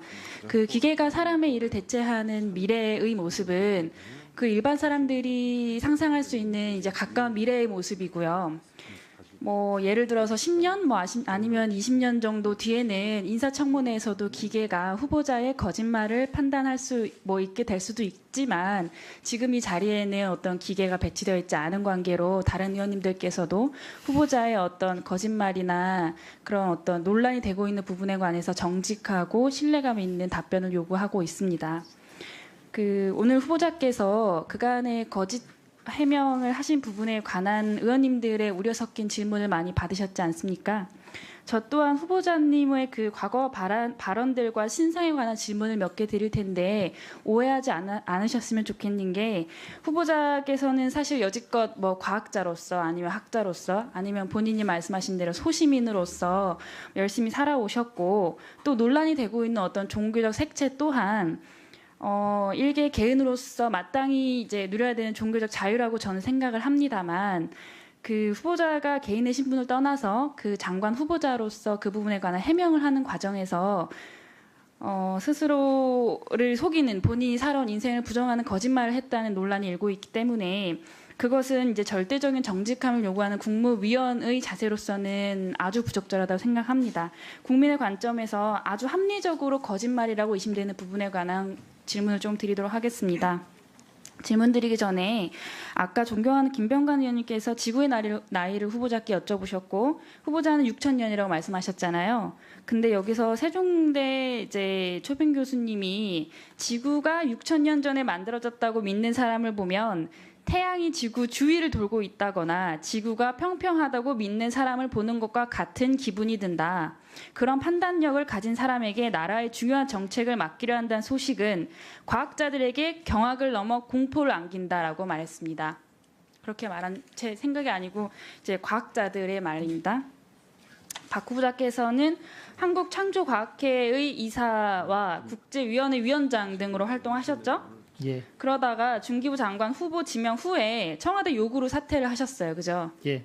청와대가 정확하게 어떤 워딩으로 사퇴를 그 이사직에 사퇴를 하라고 말하던가요? 공직자는 사회이사 겸직이 안 된다고 해서 네, 잘 알고 계셔서 후보자께서도 본 의원의 서면 질의에 대한 답변에 기독교 신자로서 신앙적 차원의 창조 신앙을 믿고 있으며 과학적 방법론에 입각한 진화론을 존중합니다라고 답변을 해주셨어요. 예. 근데 그간 행보가 이 답변이 명백하게 허위라는 것을 합리적으로 의심하게 합니다. 후보자께서 2007년에 연대에서 학술대에 참석해서 뭐라고 말씀하셨냐면요. 잘 기억나실지 모르겠지만 오늘날 자연과학뿐만 아니라 모든 분야가 진화론의 노예가 됐다. 이 사회에 복음을 전파하기 위해서 법률, 기업, 특히 행정에 관한 모든 분야의 성경적 창조론으로 무장한 사람들의 배치가 필요하다고 말했고요. 지난해 5월 달에 한국창조과학회 주관 학술대회에서는 생체 모방과 바이오 소재는 창조과학 분야의 확장을 위한 새로운 사업 아이템의 원천이 될 수 있다고 말씀하셨고요. 공학은 과학을 기반으로 개발됐지만 실생활에 미치는 영향은 과학보다 크다고 하시고 따라서 창조과학은 창조공학을 통해 인간의 삶으로 들어가야 하며 이러한 활동은 창조과학을 신봉하는 평신도의 숫자를 늘릴 수 있고 창조론을 재정적으로 뒷받침해 지속 가능하게 할 것이다 라고 주장했다는 내용의 보도가 있습니다. 이에 대해서 어떻게 해명하시겠습니까? 짧게 대답해 주세요. 제가 말구 하나하나를 다 기억하지는 못하지만 네. 신앙적인 활동으로 다 생각을 하고요. 정말 제가 창조 과학을 한 번도 연구한 적은 없고 복음을 전파하고 좋은 기독교인들이 각 분야에 나가야 된다고 하는 부분에 대해서는 당연히 기독교인으로 했다고 생각합니다. 아까 다른 의원님들 질의에서 종교와 학문을 아주 본질적으로 분리해서 이제까지 살아오셨다라고 했는데 제가 방금 말씀드렸던 발언들은 학술 대회에서 본인 직접 말씀하신 내용이에요. 기독교 학술 대회로 알고 있습니다. 아시아 창조 학술 대회가 기독교에서 주관하는 학술 대회인가요? 제가 알기로는 미국의 AIG라고 하는 미국 창조과학회에서 주관을 했다고 알고 있습니다. 후보자에 대해서 현재 많은 과학자들의 반대 의견이 많은 건 아시죠? 예. 그 부분에 관해서 그냥 과학자들뿐만이 아니라 일반인들도 54%에 해당하는 분들께서 장관으로서 적절치 못하다라는 응답을 했는데 본 의원이 문재인 정부의 부담을 덜어준다는 측면 내에서도 조금 사퇴를 결심하시는 게 오히려 더 용단 있는 결정이 아닌가라고 생각합니다. 답변 드려도 되겠습니까? 네, 김수민 수고하셨습니다. 어기구 의원님이 좀 급한 일이 있으셔서 꼭 오전 질의를 하셨다 하니까 어기구 의원님까지 질의하도록 하겠습니다. 네, 수고가 많습니다. 저는 정책 질의 좀 몇 가지 하겠습니다. 독일 경제가 잘 나가는 이유가 독일은 중소기업들의 강한 국가 경쟁력 아시죠? 그리고 그리고 세계 시장을 선도하는 이 중소기업들이 많기 때문에 독일 경제가 지금 고용률이나 성장률 면에서 튼튼하다라고 독일인들은 자랑하고 있습니다. 아십니까? 예. 근데 왜 이 독일의 그 중소기업들이 잘 나가는지 강한 이유가 뭐라고 보십니까? 후보자께서는. 저는 개인적으로 제일 중요한 게 인력 구조라고 생각을 합니다. 인력 구조요? 예. 어떤 인력 구조를 말씀하십니까? 연구 인력이 대기업하고 중소기업에 그 똑같이 있기 때문에 실질적으로 부가가치가 똑같이 나오고 그렇기 때문에 그러니까 예. 저기 독일 같은 경우는 대기업과 중소기업 간의 연구 인력뿐만이 아니라 노동자 임금도 차이가 안 납니다. 아시죠? 맞습니다. 예. 그 우리나라 같은 경우는 이 중소기업이 이렇게 이거 제대로 자기 역할을 못하고 크지를 못하고 있는 상황이죠. 생태계 아주 안 좋죠. 기업 생태계가. 그 이유가 뭐라고 생각하십니까? 독일 얘기 하나만 더 해도 되겠습니까? 독일 얘기는 들은 거 시간이 없기 때문에 우리 예. 같은 경우는 지금 이 대기업 재벌 이쪽에 그 잘못된 적폐 때문에 그런 거 아니에요? 지금 현재 불공정에 대해서 예. 100% 동감을 합니다. 그러니까 우리 지금 재벌들 대기업들이 말이죠. 이 중소기업과 같이 커야 나가야 되는데 독일 같은 경우는 이 동반자 관계입니다. 이 대기업과 이 중소기업들이 서로 이렇게 우리 막 잡아먹지 않아요. 서로 상호 보완 관계거든요. 임금도 마찬가지고. 근데 우리나라 같은 경우는 이 대기업들 몇 개의 대기업들, 재벌 대기업들이 이 납품 단가 후려치기부터 이 문화발식 경영, 기술 탈취, 일감 몰아주기, 골목 상권 파기 이게 다 이 재벌들이 지금 하는 거 아니겠습니까? 이거를 좀 막아야 되는 거잖아요. 그래야 이 우리나라의 고용의 80%, 90%를 책임지고 있는 중소기업들이 살아날 거 아니겠습니까? 자영업자와 소상공도 살아나고 그죠? 이 재벌들하고 맞짱 뜰 자신 있어요? 제가 그 이전에도 말씀드렸다시피 예. 그 독일은 의원님께서도 상생이라고 하지 않았습니까? 네. 그리고 그 57%인가가 중소기업들이 대기업이 의지가 없다. 예. 실질적으로 그 나라 국가의 수준은 그 국민의 생각의 수준이고요. 그러니까요. 실질적으로 이게- 저희들이 생각을 바꾸는 작업을 아주 오랫동안 해야 된다고 생각을 합니다. 그러니까 오랫동안 하는 게 아니라 지금 우리 문재인 정부께서 우리나라의 심각한 문제가 사회 양극화 문제 아니겠습니까? 사회 양극화 문제의 핵심은 이 대기업과 이 중소기업, 대기업과 소상공인 자영업자의 격차를 지금 줄이려고 이 중소기업부를 만드는 거 아니에요. 맞습니다. 지금 후보자께서는 초대 장관인데 이 문제를 해결을 할 막중한 책임이 있단 말입니다. 여기에 대한 능력 있어요? 능력? 이 소상공인 다 자영업자 어떻게 살릴 거예요? 답변 드려도 되겠습니까? 네? 이따 답변에 시간이 없으니까. 그리고 아까 그 창업을 우리나라에서 왜 안 하느냐, 창업을. 우리나라 창업회 있잖아요. 이게 옛날에는 개천에서 용도 나오고 그랬는데 이런 게 완전히 무너진 거 아니겠습니까, 한국에. 그렇죠? 예? 지금 뭐 성공할 수가 없어요, 시장에서. 왜? 이 재벌이 완전히 덕과정 시장을 형성해가지고요. 중소기업들이 클 수가 없습니다. 지금 이 문어발식 경영을 넘어서 지네발식 경영이라고 하는 거 아니겠습니까? 어떻게 성공을 합니까? 그러니까 지금 미국의 100대 부자를 보면 말이죠. 71명이 자수성가한 사람이에요. 미국에. 근데 우리나라는 100대 이 톱 부자를 보면 말이죠. 76명이 상속받은 사람이란 말이에요. 이게 불가능합니다. 이 완전 경쟁, 이 시장이 완전히 독과점 시장이에요. 이 경쟁은 구멍가게나 하는 거예요. 구멍가게. 그래서 이 거대한 재벌과 맞짱 뜰 자신 있느냐? 우리 후보자님께서. 그 얘기를 좀 해주시고요. 네. 그다음에 이제 이 두 번째 맞짱 뜰 게 정부 부처 간에 맞짱을 떠야 돼요. 장관들끼리. 지금 이 중앙부처 우리나라의 18개 부처 중에 중소기업 관련한 사업을 안낸 부처가 없습니다. 아시죠? 예산이 14조 2,900억 원인데 한 288개 사업이 됩니다. 그러면 이제 이 중복 사업을 다 정리를 해야 될 거 아니겠습니까? 예. 이제 부처가 생겼으니까. 예. 그럼 지금 이 장관 후보자께서는 이제 지금 뭐 교수 생활하다가 제가 볼 땐 별로 뭐 능력이 없는 것 같은데 이 기라상 같은 장관들 불러다가 이거 다 중복 사업 처리할 수 있습니까? 자신 있어요? 답변 드리겠습니다. 네, 그러니까 재벌들하고 어떻게 맞짱 뜰 건지. 그다음에 이 중국 부처사에서 장관들 이 기라상 같은 장관들하고 어떻게 이걸 맞짱을 떠서 이 중기부가 온전한 정말 중소기업과 소상공인의 대변인으로서 활동을 할 수 있는지 그 두 가지 말씀해 주시기 바랍니다. 답변 드리겠습니다. 네. 첫 번째 그 벤처 쪽의 가장 큰 대기업하고 문제는 대기업의 M&A로 들어가는 기업 그 인력의 퍼센티지가 바뀌어야 됩니다. 그렇게 해야지 M&A 엑식 구조가 나옵니다. 엑식 구조만 나오면 투자는 자연스럽게 일어나고 창업도 될 수가 있습니다. 그래서 미국 수준의 M&A를 통해서 대기업에 들어가는 인력 구조를 우리가 만들기 위해서 미국에서 하고 똑같이 대기업의 라운드 테이블이 있어야 됩니다. 라운드 테이블을 가지고 아니 당신들도 새로운 사업을 하려고 그러면 벤처기업하고 인력 교류가 있어야 되지 않냐, M&A 시장을 만들어내야 되지 않느냐 하는 그게 진정한 그 상생이고요. 또 다른 한편으로는 이 기술 보호를 위해서 이 중소기업 쪽에서 그 변호사들이 충분히 우리의 몫이 있다고 하는 게 나와야 됩니다. 미국에서 1980년대부터 그 친특허, 친기술 정책을 해가지고 정착하는데 30년이 걸렸습니다.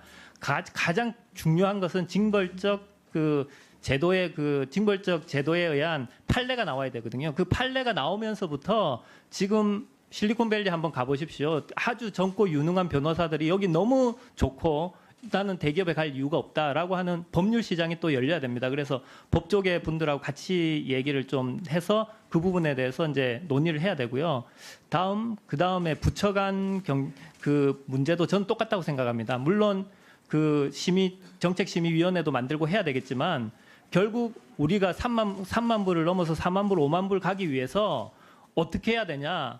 결국은 통합을 하고 같이 가야 된다는 가장 큰 원칙과 비전이 있으면 저는 할 수 있다고 생각을 합니다. 네, 우리 어기구 의원님 수고하셨습니다. 지금 우리 후보자께서 벤처기업에 대해서는 상당히 그동안 생각을 많이 하셨다는 걸 좀 말씀할 시간을 충분히 드렸습니다.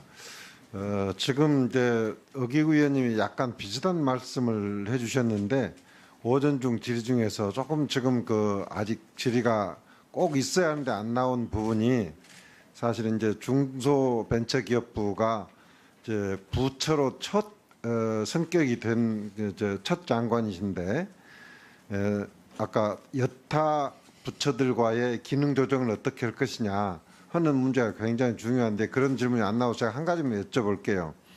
예를 들어서 중소벤처기업부가 지금 창조경제혁신센터를 미래부로부터 인수를 했고 또 테크노파크를 이제 산자부로부터 인수를 했습니다.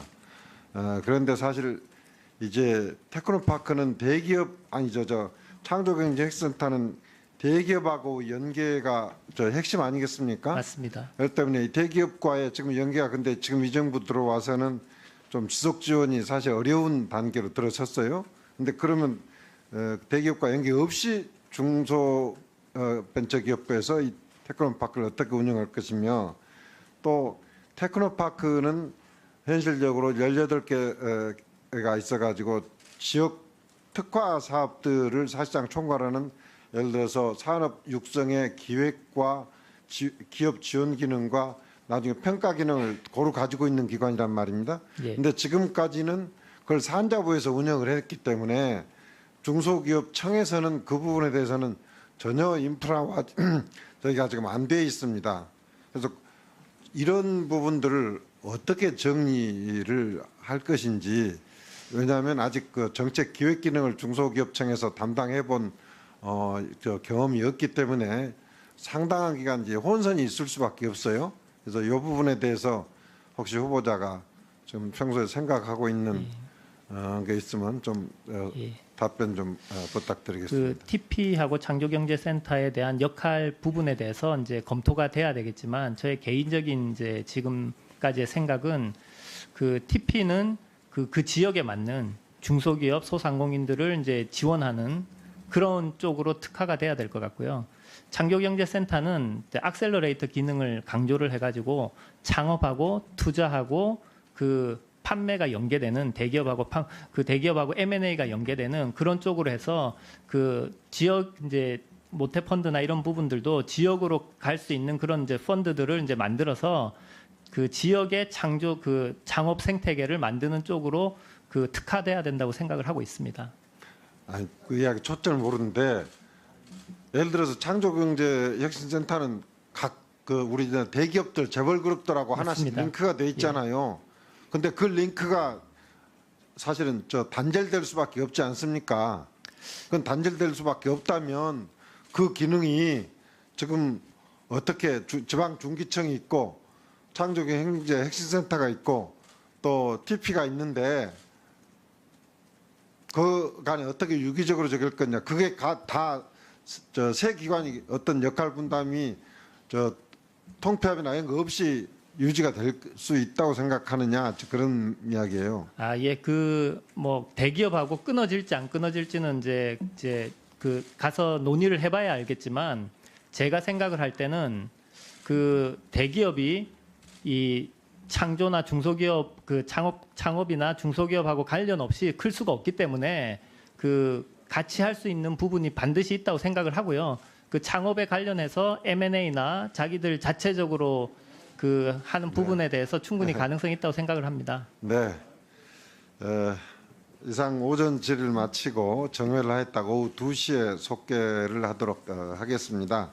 모두에 말씀드렸던 대로 현재 소장 임명 동의안이 상정이 될 경우에는 일단 오후 속개를 했다가 상정하는 사항을 확인한 후에 정회를 하도록 하겠습니다. 정회를 선포합니다. 2시에 일단 속개를 합니다. 취지에서 말씀드린 거는 그런데 맞습니다. 이 분야는 그런 게 아니거든요. 그래서 뭐든지 좀 정직했으면 좋겠다라는 생각을 들고요. 그리고 오늘 청문회 과정에서도 본인의 소신이 잘못된 건 잘못됐고 또 그동안에 알아왔던 내 철학은 이랬지만 새롭게 들어보니까 이렇습니다라는 이야기를 정확하게 하는 게 가장 중요하다고 생각을 합니다. 그리고 이 자리는 우리가 중소기업 벤처부 장관을 뽑는 자리이기 때문에 저는 오늘 정책질에 대해서 간단하게 말씀을 한번 올리겠습니다. 중소기업 벤처부 구성원들이 후보자에게 바라는 것이 가장 큰 게 뭐라고 생각합니까? 중소기업청에서 부로 그 승격이 된 것은 이제 대기업 위주의 성장에서 탈피를 해서 그 중소벤처기업이 우리나라의 성장을 주도할 수 있다고 하는 그런 상징적인 선언이라고 생각을 합니다. 거기에서 여태까지 중소기업청에서 그 직원들이 산자부로부터 외청으로 있으면서 받았던 서름에 대해서 많이 들었습니까? 일부 들었습니다. 일부 들었습니까? 그러면 장관님이 되시면 이 업무를 직원들하고 이야기를 좀 듣고 또 중소기업 하시는 소상공인 여러 기업들의 이야기를 좀 듣고 벤처도 중요하지만 지금 실생활에 필요한 벤처는 미래의 어떤 먹거리라든지 또는 새로운 일거리를 만들어내는 것이지만 지금 하고 있는 자영업자라든지 소상공인들의 문제를 듣고 그걸 충분히 대변해서 뭐 강요회에서도 저 장관님의 주장을 나타낼 장관 후보님의 주장을 나타낼 수 있는 자질이 된다고 생각하십니까? 예, 그렇게 생각합니다. 그러면 이번에 중소기업 직원들에게 충분히 이야기를 다 많이 들어봤습니까? 예, 들었습니다. 가장 섭섭했던 분야가 어느 분야라고 합니까? 그 소상공인하고 중소기업하고 벤처 중에 가장 섭섭했다고 그 제가 그 소상공인들도 만나보고 중소기업도 만나보고 벤처기업 그 분들도 다 만나봤는데 그 소상공인들 분들은 직접 대화 채널이 없었던 것 같습니다. 그렇죠. 그래서 제가 만약에 청문회를 통과한다고 그러면 그분들만의 그 생각을 들을 수 있는 상설위원회를 만들어서 그분들의 현장의 목소리를 반영해야 된다고 생각이 들었습니다. 그리고 후보자님 이번에 청문회 하는 과정에서 앞으로도 다음 질문도 또 하겠. 모든 생각을 있는 그대로 말씀을 하시면 오히려 국민들이 볼 때 허용이 되고 용납이 되지만 조금이라도 자기 주장, 자기 생각과 맞지 않는 과거의 이야기를 좀 흘려주는 또는 은폐하려고 하면 그건 오히려 국민들에게 새로운 장관님 후보님의 자질이 의심스럽게 만들기 때문에 정직하게 진솔하게 이야기해 주십시오. 네, 박재호 의원님 수고하셨습니다. 다음은 손금주 의원님 질의하시겠습니다. 네, 조배숙 의원님 의사진행 발언 예, 해주십시오. 의사진행 발언하겠습니다. 네.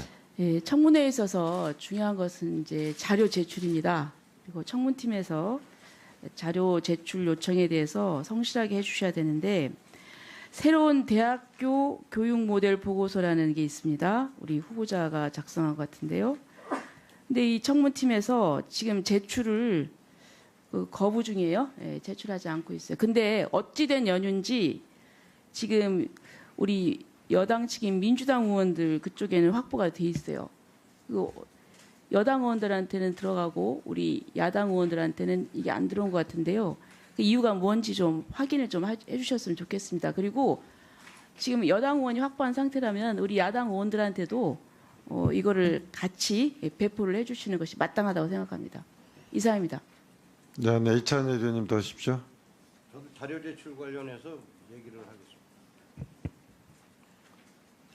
후보자께서 본 의원에게 제출한 산학협력단 기술주주 법인카드 사용 내역과 관련한 겁니다. 2013년 1월 6일 국내 여비 명목으로 강원랜드에서 60만 원을 지출을 했습니다. 해당 비용을 어떤 목적으로 누구와 사용한 것인지 구체적인 자료를 또 제출을 해주기 바랍니다. 또한 2016년 여러 차례에 거쳐 기술정보활동비 명목으로 다양한 곱창집을 방문하셨습니다. 누구와 어떤 목적으로 갔는지, 기술정보활동비 집행요건이 어떻게 되는지, 절차와 용도에 맞게 사용한 건 맞는지 관련 규정이 있다면 해당 자료를 제출해 주시기 바라며 없다면 부적절한 지출에 대해서 적극적으로 소명해 주시기 바랍니다. 자, 우리 저 후보자께서는 지금 위원님들이 요청하신 자료에 대해서 좀 신속하게 제출을 해주시고, 아까 조배숙 의원님께서 그 질의하신 내용 중에 요청 자료를 여야 의원님들 간에 차별적으로 지금 배포가 된 사실에 대해서는 지금 답변을 해주시기 바랍니다. 사실 그 자료는 4명만 가지고 있는 자료고요. 그 자료는 실질적으로 그 테라클이라는 데서 오픈해도 된다고 하는 이제 그 허락을 맡아야 되는 걸로 알고 있습니다. 그래서 아마 지금 저는 가지고 있으신 분들이 어떻게 입수를 하셨는지 연구윤리 문제가 있지 않을까 이렇게 생각이 좀 들고요. 아마 저희들 청문회 준비팀에서 배포한 적은 없는 걸로 알고 있습니다. 그 문제에 대해서는 위원님들께서 꼭 제출하지 못할 자료는 어떤 사유로 제출 못하는지 위원님 납득할 수 있도록 직접 설명을 드리시기 바랍니다.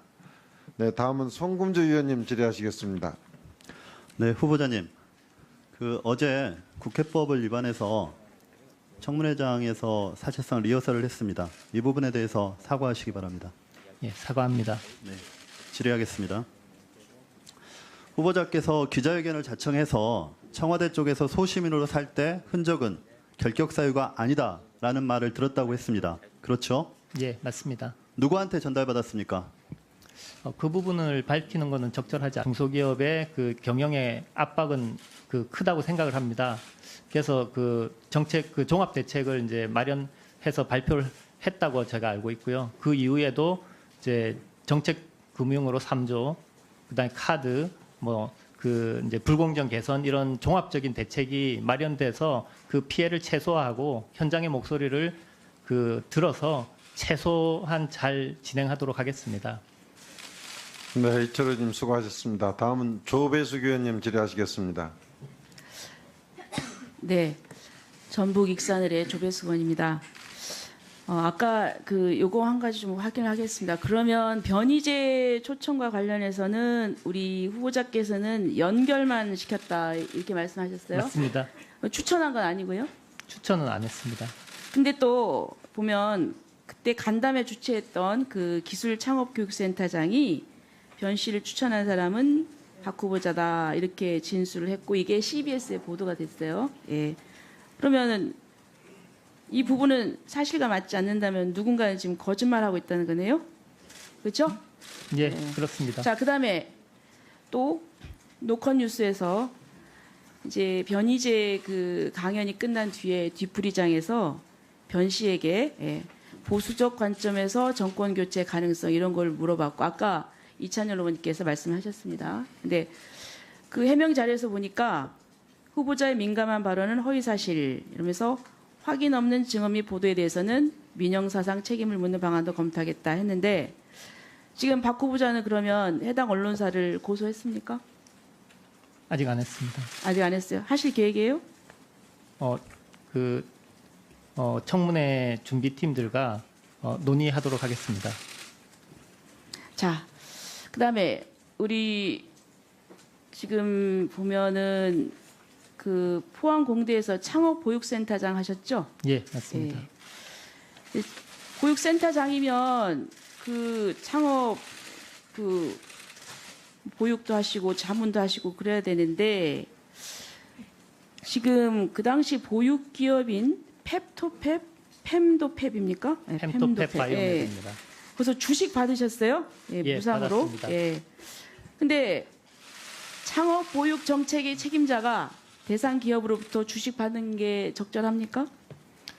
그 당시에는 뭐 학교도 저도 이 대표도 그 부분을 인지 못한 부분에 대해서는 이제 잘못됐다고 생각하고요. 이번에 청문회 준비하면서 그 부분은 잘못됐다고 생각하고 백지 신탁이나 아니면 돌려주든지 자, 이제 이래서 하도록 문제가 하겠습니다. 되는 겁니다. 그래서 지금 중소벤처기업부 장관이 되시면 이런 기회가 굉장히 많을 것인데 평소에 그런 마인드를 가지시고 그렇게 한다면 저희들이 이게 고양이 앞에 생선 맡기는 꼴이 아니냐 지금 이런 걱정을 하고 있는 겁니다. 자, 그다음에 PT를 좀 띄워주시죠. 지금 이제 아까 우리 후보자 역사관에 대해서 쭉 그 얘기를 했는데 지금 보면 이런 발언을 하셨고 그다음에 처음 거 넘겨보세요. 처음 거로 되돌아가서 예. 지금 이제 처음 거는 청와대가 그 해명한 것이고 두 번째는 여기에 대해서 그 분노하고 있는 그 이창희 박사가 오마이뉴스에 그 기고한 글입니다.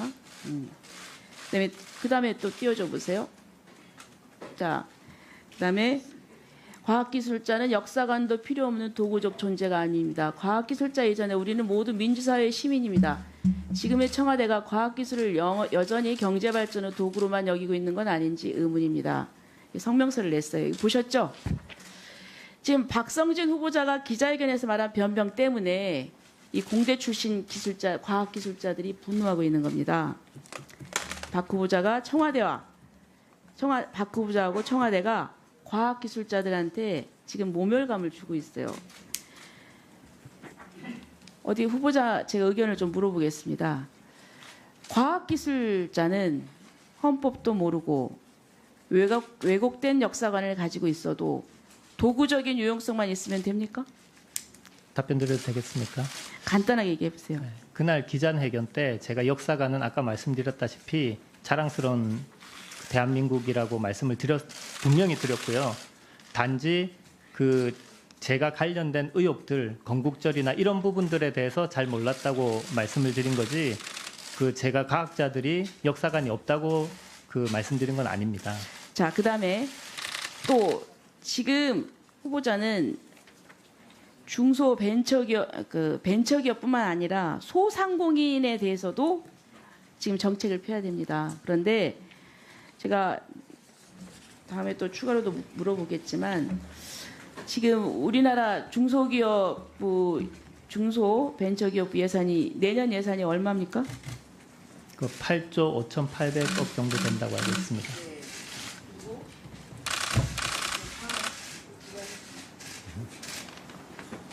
네, 마무리하십시오. 네. 네, 추가 질의하시겠습니까? 예.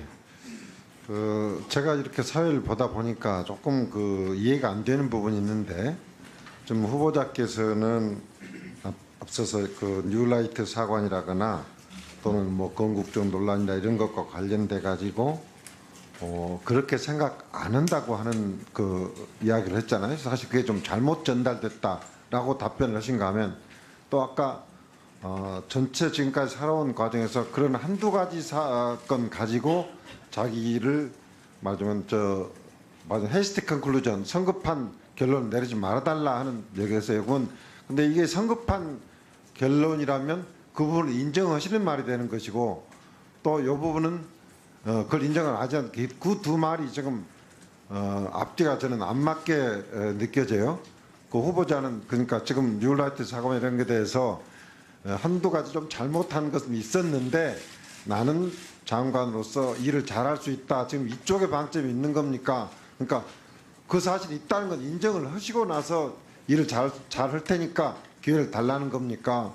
그게 없다는 겁니까? 그럼 분명히 답변을 해주셔야 할 것 같은데. 답변 드리도록 하겠습니다. 네. 저는 말씀드렸다시피 변희재 씨 그리고 이용훈 교수를 평소에 딱 한 번 만났습니다. 제가 그 뉴라이트나 이런 부분에 대해서 관련은 전혀 없다고 말씀을 드릴 수 있겠습니다. 네, 수고하셨습니다. 다음은 김병관 의원님 질의하시겠습니다. 뭐 답변을 저는 좀 만족스럽진 않은데요. 방금 전에 이용훈 교수 말씀을 하셨는데 이용훈 교수의 생각을 학생들이 한번 들어보면 좋겠다 이런 판단을 하신 건가요? 답변 드려도 되겠습니까? 8월에 그 교수님들하고 이제 저랑 가까운 교수님들하고 논의를 한 게 미국의 그 CEO가 가장 많이 배출된 그 학과가 역사학과다. 왜냐하면 CEO는 사람들의 그 리더인데 결국 사람에 대해서 가장 잘 알려주는 게 역사다. 이런 논의가 한번 있었습니다.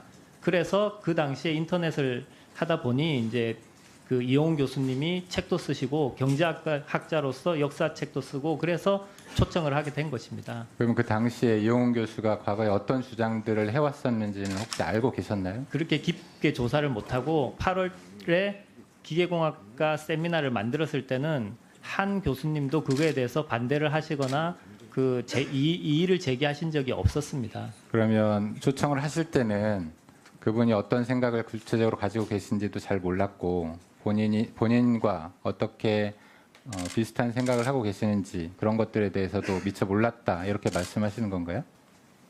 깊게 몰랐습니다. 네, 알겠습니다. 저는 조금 전에 우리 의원님도 지적을 하셨지만 학생들이 그런 생각을 들어보는 것도 뭐 좋겠다 그런 판단을 하셨을 수는 있다고 생각을 합니다. 하지만 교수가 학생들에게 소개를 할 때는 그분의 생각을 좀 더 깊이 들여다보고 이분의 생각을 학생들이 들어도 좋을지 판단을 해도 좋을지에 대한 선행적인 판단은 교수가 먼저 했어야 된다고 저는 생각을 합니다. 그 부분에 대해서는 사려 깊지 못했다고 생각을 합니다. 네. 그리고 조금 전에 이제 테라클 관련해서 연구 영역 보고서 내용을 말씀을 하셨는데 그 내용의 핵심이 뭐죠? 그 내용의 핵심은 미래 대학의 변화이고요. 그 큰 두 가지가 하나는 창업을 해야 된다. 지식 전수에서 지식 창출을 하는 연구 중심 대학에서 가치를 창출하는 가치 창출 대학으로 가야 된다는 게 크게 하나고요. 교육의 패러다임이 바뀌어서 온라인 교육 시대에 대학교가 어떻게 대처를 해야 되냐 두 가지가 가장 큰 문제입니다. 제가 영역 보고서를 쭉 읽어봤습니다. 예. 영역 보고 과정에 온라인 교육이나 무크 이런 내용 전혀 없습니다. 그리고 창업과 관련해서 대학에서 창업을 하는 기관이 있다라는 소개 정도만 있고요. 거기서 지식 창출을 위해서 대학이 어떤 역할을 해야 될지에 대해서 구체적으로 내용은 없습니다. 다시 제가 살펴보도록 하겠습니다. 네. 그래서 이 연구 영역 보고서가 어떻게 시작이 됐는지는 잘 모르겠습니다만 어쨌거나 좀 부실한 보고서라는 생각을 지울 수가 없고요. 지금 일반적으로 과학계에서는 창조과학을 반과학 내지는 유사과학이라고 얘기를 하고 있습니다. 후보자 생각은 어떠신가요? 저는 기본적으로 하나님을 믿는 기독교인으로 창조과학이 아니라 창조론을 믿고 있다고 말씀드린 거 그대로고요. 창조과학에 대해서는 그분들의 생각이고 그분들의 그 논의에 대해서는 뭐 국민으로서 존중을 해드려야 된다고 생각을 합니다. 그렇게 객관적으로 말씀하실 입장은 아닌 것 같고요. 창조과학회 이사로서까지 활동을 하셨기 때문에 마치 남의 학회 얘기하듯이 남의 뭐 얘기하듯이 말씀하실 입장은 아닌 것 같습니다. 구체적으로 창조과학이 비과학이다, 반과학이다, 유사과학이다 이런 입장을 가지고 계신가요? 그런 거는 가지고 있지 않습니다. 그러면 창조과학자들이 주장하는 바에 대해서 동의하시는 입장이신가요? 창조과학자들이 과학적인 방법론으로 그 전문가들에 의해서 입증된 그런 부분에 대해서는 당연히 인정해야 된다고 생각을 합니다. 그러면 직접적으로 지구의 나이가 몇 살이라고 생각하시나요? 지구의 나이가 신앙적인 나이와 과학적인 나이가 저는 틀리다고 창조 생각합니다. 과학 본인의 생각을 여쭤보는 겁니다. 후보자 입장에서 보기에 지구의 나이는 어떻게 되나요? 그 부분에 대해서 제가 말씀드리면 창조 신앙을 믿는 입장에서는 교회에서는 6,000년이라고 얘기를 하고 있습니다. 그리고 그 과학자들이 그 근거를 해서 여러 가지 탄소 동위원소나 이런 부분에 근거를 해서는 제가 여쭤보는 거는 창조 과학자들은 과학적인 근거를 가지고 6,000년이라고 주장을 하고 있습니다. 그 부분에 대해서 후보가 동의하시나요? 동의하지 않습니다. 저는 신앙적으로 믿고 있습니다. 네, 김병관 의원님 수고하셨습니다. 다음은 새민중정당의 김종훈 의원님 질의하시겠습니다. 예, 박성진 후보자님, 제가 보건 데는 박성진 후보자는 촛불 정신에도 어울리지 않고 문재인 정부의 국정 철학에도 맞지 않는 것 같습니다. 후보자 스스로 지명을 거절했어야 되는 것 아닌가 이렇게 먼저 생각을 해보게 됩니다. 문재인 정부가 스스로 촛불 정부로 공언하고 그렇게 다짐하고 노력하고 있는 건 알고 계시죠? 예, 알고 있습니다. 예, 후보자는 여러 말들이 있지만 그중에 표현을 몇 가지만 보면 이승만 독재를 자유민주주의 체제 수립을 위해 불가피했다고 하고 있고, 과도한 노동운동, 책임을 망가고 과도한 민주주의, 과도한 노동, 과도한 복지가 경제 성장의 걸림돌이라고 얘기한 바도 있는 걸로 알고 있습니다. 이런 것은 제가 보는 데는 촛불의 정신과 기본적으로 정면 배치되고 있다. 그런데 어떻게 문재인 정부에서 국무위원을 하겠다고 나서게 된 건지 이해가 안 돼요. 촛불의 당기는 의미가 뭐라고 생각하십니까? 아까도 말씀드렸다시피 이전에도 말씀드렸다시피 이제 사람 중심에 더불어 사는 정말 상생을 하는 화합의 정신이라고 생각을 합니다. 예, 여러 가지가 있겠죠. 촛불에 한번 나가보기는 하셨습니까? 나가본 적 없습니다. 그러시겠죠. 다른 생각이 있어가 안 나가신 거는 아닙니까? 뜻이 달랐던 거 아닙니까? 제가 아는 창업 생태계 조성에 열심히 하고 있었습니다. 예, 창업 생태계 하신 분이 그대로 하시면 되지 왜 갑자기 국정을 운영하시겠다고 나서셨습니까? 그 어려울 때 함께 해야 그래도 기본적으로 국정 철학에 부합하는 것 아니겠습니까?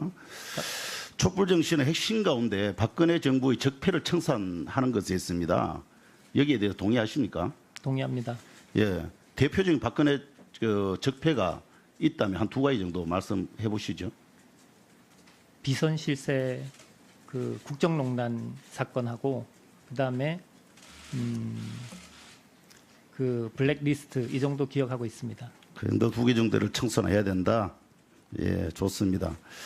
혹시 후보자는 누가 추천을 했는가요? 잘 모르겠습니다. 잘 모르겠습니까? 그럼 어떻게 여기 와 있죠? 청와대 인사 쪽실에서 갑자기 연락이 왔던가요? 예, 연락이 왔습니다. 혹시 문모 청와대 과학기술보좌관하고는 포항공대 동기시죠? 맞습니다. 예. 혹시 그분하고 뭐 인맥관계로 추천된 건 아니신가요? 그분은 제가 확인할 수는 없었습니다. 확인할 수 없는데 대체적으로 그럴 가능성은 있는 거죠. 그거 없으면 뭐 전혀 모르는 사람이 누가 추천을 해도 했을 거 아닙니까? 그죠? 어떤 인맥관계에 의해서. 예, 알겠습니다. 언론을 통해서 여러 가지 후보자 역사관, 사회관 등이 보도되고 있는데 현 정부는 촛불 정신을 이해받겠다고 하고 있습니다. 그냥 제가 후보자의 발언이나 여러 가지 보고서를 보면 도저히 촛불 정신과 부합하지 않아요. 이 정도라면 현 정부 이념과 저는 같다고 생각할 수 없습니다. 그렇다면 적어도 현 정부 생각이 뉴라이트 이념이 아니다는 걸 알고 계시죠? 이제 알게 되었습니다. 이제 알게 되었다고요. 네, 후보로 지명받고 뉴라이트 이념과 아니라는 것을 예. 이제 생각이 달라진 것이겠죠. 이제 그죠? 생각이 달라져서 예, 국무위원도 하시고 해야 되니까 그렇게 생각하시는 것이라고 보는 게 맞겠지요. 그죠? 분명하게 말씀하셔야죠. 자기 입장을 그렇게 말씀하시면 안 된다고 생각. 좋습니다. 그럼 계속 몰랐다고 말씀하는데 제가 보면 아직 공학도로서는 굉장히 탄탄하게 지휘와 역할도 하고 계시고 또 앞으로 뭐 유망하다고 생각하는데 이 정도 생각을 가지고 계시다면 학자로서 살아가기 위해서라도 또 앞으로 자신의 어떤 철학을 가지고 살아가기 위해서라도 이념에 부합하지 않는다고 당당히 얘기하고 그만두셔야 되는 것 아닙니까? 어떻게 생각하십니까? 답변 드려도 되겠습니까? 짧게 말씀해 보시죠. 이념의 문제라기보다 지금 그 연구가 과거에 추격형일 때는 연구 성공 확률이 100%였습니다. 지금 연구 성공을 묻고 있는 건 아니고요. 예. 그게 이유입니다, 실질적으로. 지금 우리가 이걸 중소벤처기업부 장관을 뽑는 자리가 근데 행정 잘하는 사람 뽑을 것 같으면 훨씬 더 공무원 중에 잘하는 사람 많습니다. 어떤 철학을 가지고 어떻게 운영할 건가라는 부분에 대해 가지고 그런 어떤 제대로 된 생각과 이념을 가진 사람을 뽑자고 하기 때문에 지금 이 자리가 있는 것 아닙니까? 그러니까 그 철학에 맞지 않다고 생각이 드는 것이죠. 저는 그 문재인 정부에서도 이 부분의 본질을 잘 아셔야 됩니다. 국무위원회 높이에도 맞지 않고 국정 철학에도 저는 맞지 않을 거라고 생각합니다. 그래서 이렇게 자꾸 인허석표에 의해 가지고 의사가 이루어지다 보면 행방이 잘못될 수도 있습니다. 정말 정신 차려야 됩니다. 저는 이 정도 수준의 국무위원을 선택해서는 안 된다고 생각합니다. 본인 스스로도 물러나야 되겠지만은 문재인 정부도 단호하게 이 부분에 대해서는 조치를 취해야 된다고 말씀드립니다. 답변 드려도 되겠습니까? 답변했습니다.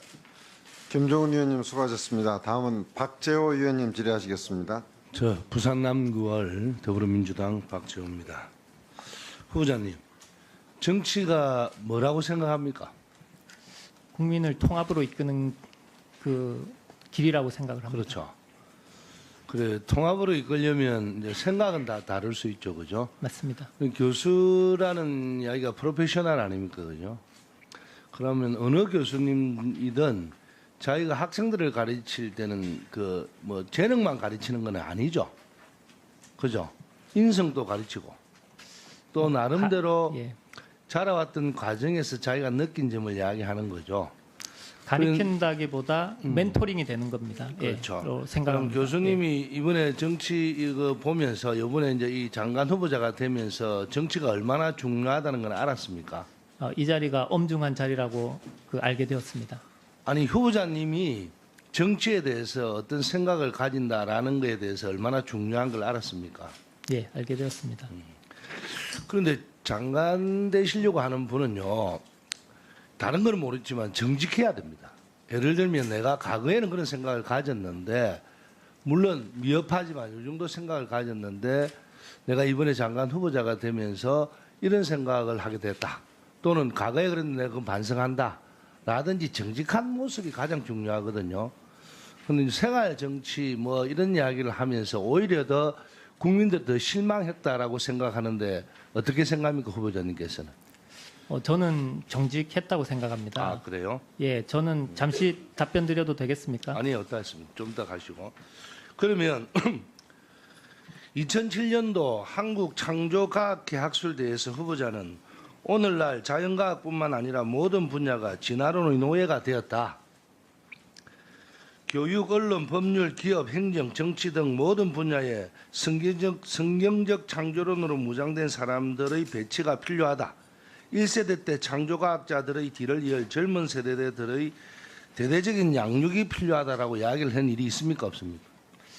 제가 정확하게 기억은 못하지만 그 기독교인들이 신실한 기독교인들이 전 분야로 가야 된다는 양극화라는 게 표면적으로 불공정 거래가 있고 이렇지만 더 근원적에는 그 미래 가치에 대한 양극화가 더 큰 문제입니다. 실질적으로 미래 가치라는 거는 지식을 새로 생산하는 연구인데 그 연구의 인력과 그 연구의 모든 부분이 대기업이 독점을 하고 있습니다. 그 부분에 대해서 미래 가치를 다시 중소벤처로 옮겨서 우리나라가 정말 그 새로운 성장 동력을 가질 수 있는 그런 새로운 시대로 접어들었다고 하고 생각을 하고 믿고 저도 그 부분에 대해서 국가에 헌신하고 도움이 된다고 생각을 했기 때문에 이 자리에 있을 수 있다고 생각을 합니다. 그게 제가 가지고 있는 역사관입니다. 네, 김경수 의원님 수고하셨습니다. 자, 후보자에게 제가 좀 주의를 줄 사항이 있는데요. 예. 지금 후보자는 여러 위원님들께서 뉴라이트 사관에 대해서 질의를 할 때 지금까지 살아온 인생 중에서 한두 가지 사건으로 전체를 판단하는 오류를 범하지 않았으면 좋겠다고 하는 것으로 마치 위원님들을 훈계하시는 쪽으로 지금 답변을 하고 있어요. 그래서 그 사항이 팩트인가 아닌가에 대해서만 확인하시고 그러한 지적이 본인의 생각과 다르면 맞다 아니면 다르다 저기하시지 지금 그러한 것에 대해서 답변하는 후보자에 대해서 판단하는 것은 평가하는 것은 나중에 저희 위원님들이 하실 몫이지 후보자의 몫이 아니다 한 점을 제가 주의를 드립니다. 명심하겠습니다. 네.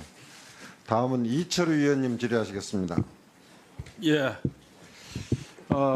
후보자 개인 문제도 있지만은 지금 인사청문 대상자가 31명인데 그중에 22명이 대통령이 제시한 5대 인사 원칙을 어긋나는 그런 인사를 했는데 4명은 스스로 사퇴했지만 대부분은 장관으로 임명이 되었습니다. 후보자도 이 중에 5대 원칙 중에 언론에 났는 것만 해도 3가지가 입에 대가 있습니다. 여기에 대해서 어떻게 생각하는지 5대 원칙을 지켜야 되는지 안 지켜도 되는지 또 버티면 장관이 된다고 생각하고 있는지 말씀 한번 해보시고요. 제가 그 판단하기에 5대 원칙 중에 제가 그 위법을 한 부분은 그 다운계약서 부분이라고 생각을 합니다. 나머지는 저는 양심적으로 깨끗하다고 생각을 하고요. 그 부족한 사람이지만 그 위원님들께서 판단을 해서 기회를 주시면 뭐 국가를 위해서 최선을 다해 헌신하도록 하겠습니다. 그럼 세금 탈루는 인정하는 거예요, 그죠? 예, 인정합니다. 그다음에 박사학위 논문을 중복 게재했다는 것이 이것도 다 밝혀져가 있잖아요. 이것은 표절이라 생각 안 합니까? 답변 드려도 되겠습니까? 예. 실질적으로 제가 그 박사 과정을 할 때 그 12월에 박사 논문 그 심사를 받았고요. 그 전에 그 논문을 5월부터 10월까지 5편을 먼저 내었습니다. 그리고 그래서 인정하느냐 안 하느냐 인정할 수 없습니다. 저는 안 한다. 그러면 세금 탈루는 괜찮다 이렇게 생각하는. 아까 그건 인정했으니까. 그건 인정합니다. 네. 인정하면은 자진 사퇴할 용의가 없느냐? 그렇게 물으면 어떻게 답변? 방금 말씀드렸다시피 부족하지만 기회를 달라. 네, 의원님들의 평가에 맡기도록 하겠습니다. 그리고 박태준 포철 전 회장님이 예. 포항공대를 만들었잖아요. 맞습니다. 또 포항제철을 만들고. 맞습니다. 우리가 그렇게 어려운 시기에 포항제철을 만들었기 때문에 우리 산업이 꽃을 피울 수 있었다. 그렇게 인정하죠. 예. 맞습니다. 인정합니다. 그 박태준 회장은 박정희 대통령이 포철을 만들어라 이렇게 지시를 해서 오늘날 대한민국을 만들었다고 생각합니까? 박정희 정권 때 그 산업화가 성공했다는 건 인정을 하지만 그것은 한 사람의 힘이 아니고 전 국민의 노력으로 이루어졌다고 생각합니다. 그 당연하지. 한 사람이 어떻게 합니까? 그러나 박태준 회장을 존경하죠. 존경합니다. 그 박정희 대통령에 대해서는 똑같은 생각을 가지고 있죠. 똑같은 생각은 가지고 있지 않습니다. 아니 포항제철을 만들고 한 그런 부분에 대해서 물론 공과 가가 있는데 그걸 이야기하려고 하는 게 아니고 그걸 잘했다고 생각하느냐 원하느냐. 후보자가 대부분 그런 분을 존경하고 잘했다고 이야기했다가 그건 내 뜻이 아니다. 또 이렇게 번복한 적이 있더라고요. 역사관에 대해서. 그래서 저는 장관이 되면 자기 철학이 뚜렷해야 되고 소신이 있어야 되는데 왜 그런 것을 번복을 하느냐. 거기에 대해서 묻고자 합니다. 저는 번복했는 게 아니라고 생각합니까? 예, 번복하지 않았다고 생각합니다. 그러면 기자회견을 해서 말씀하신 게 그건 내 뜻이 아니었다 이렇게 이야기한 건 본인이 번복했다고 생각 안 한다 이 말입니까? 어떤 부분이 제 뜻이 아니었다고? 아니 그때 우리 여러 가지 이야기 중에 박태준 회장이 했는 거라든지 그다음에 신보수에 대해서 그렇게 이야기한 것 등등에 대해서 사람을 초청하고 했는 일이 내 스스로 했는 게 아니다. 나는 거의 참여만 했을 뿐이다. 이렇게 이야기한 적이 있잖아요. 그 변희재 씨 관련해서는 제가 그 연결만 시켜드린 게 맞고요. 이영훈 교수 추천에서는 제가 한 일이 맞습니다. 자, 시간이 없으니까 마지막 하나 더 물어보겠습니다. 앞으로 중소기업, 소상공인들 해야 되는데 최저임금 때문에 나라가 굉장히 어렵고 그분들이 고통을 많이 이야기합니다. 우리나라를 떠나야 되겠다는 사람들도 많이 있습니다. 소상공인, 중소기업을 위해서 최저임금을 계속 이런 식으로 올릴 수 있는지 또 내년에 가서 어떻게 결정할 수 있는지 장관으로서 한번 이야기를 해보죠. 장관 후보자로서. 예, 기본적으로 소득주도 성장이나 OECD의 그 이제 인건비 구조로 보면 최저임금 올리는 부분에 대해서는 동의를 하지만 그 금방 위원님께서 말씀하신 것처럼 소상공인들과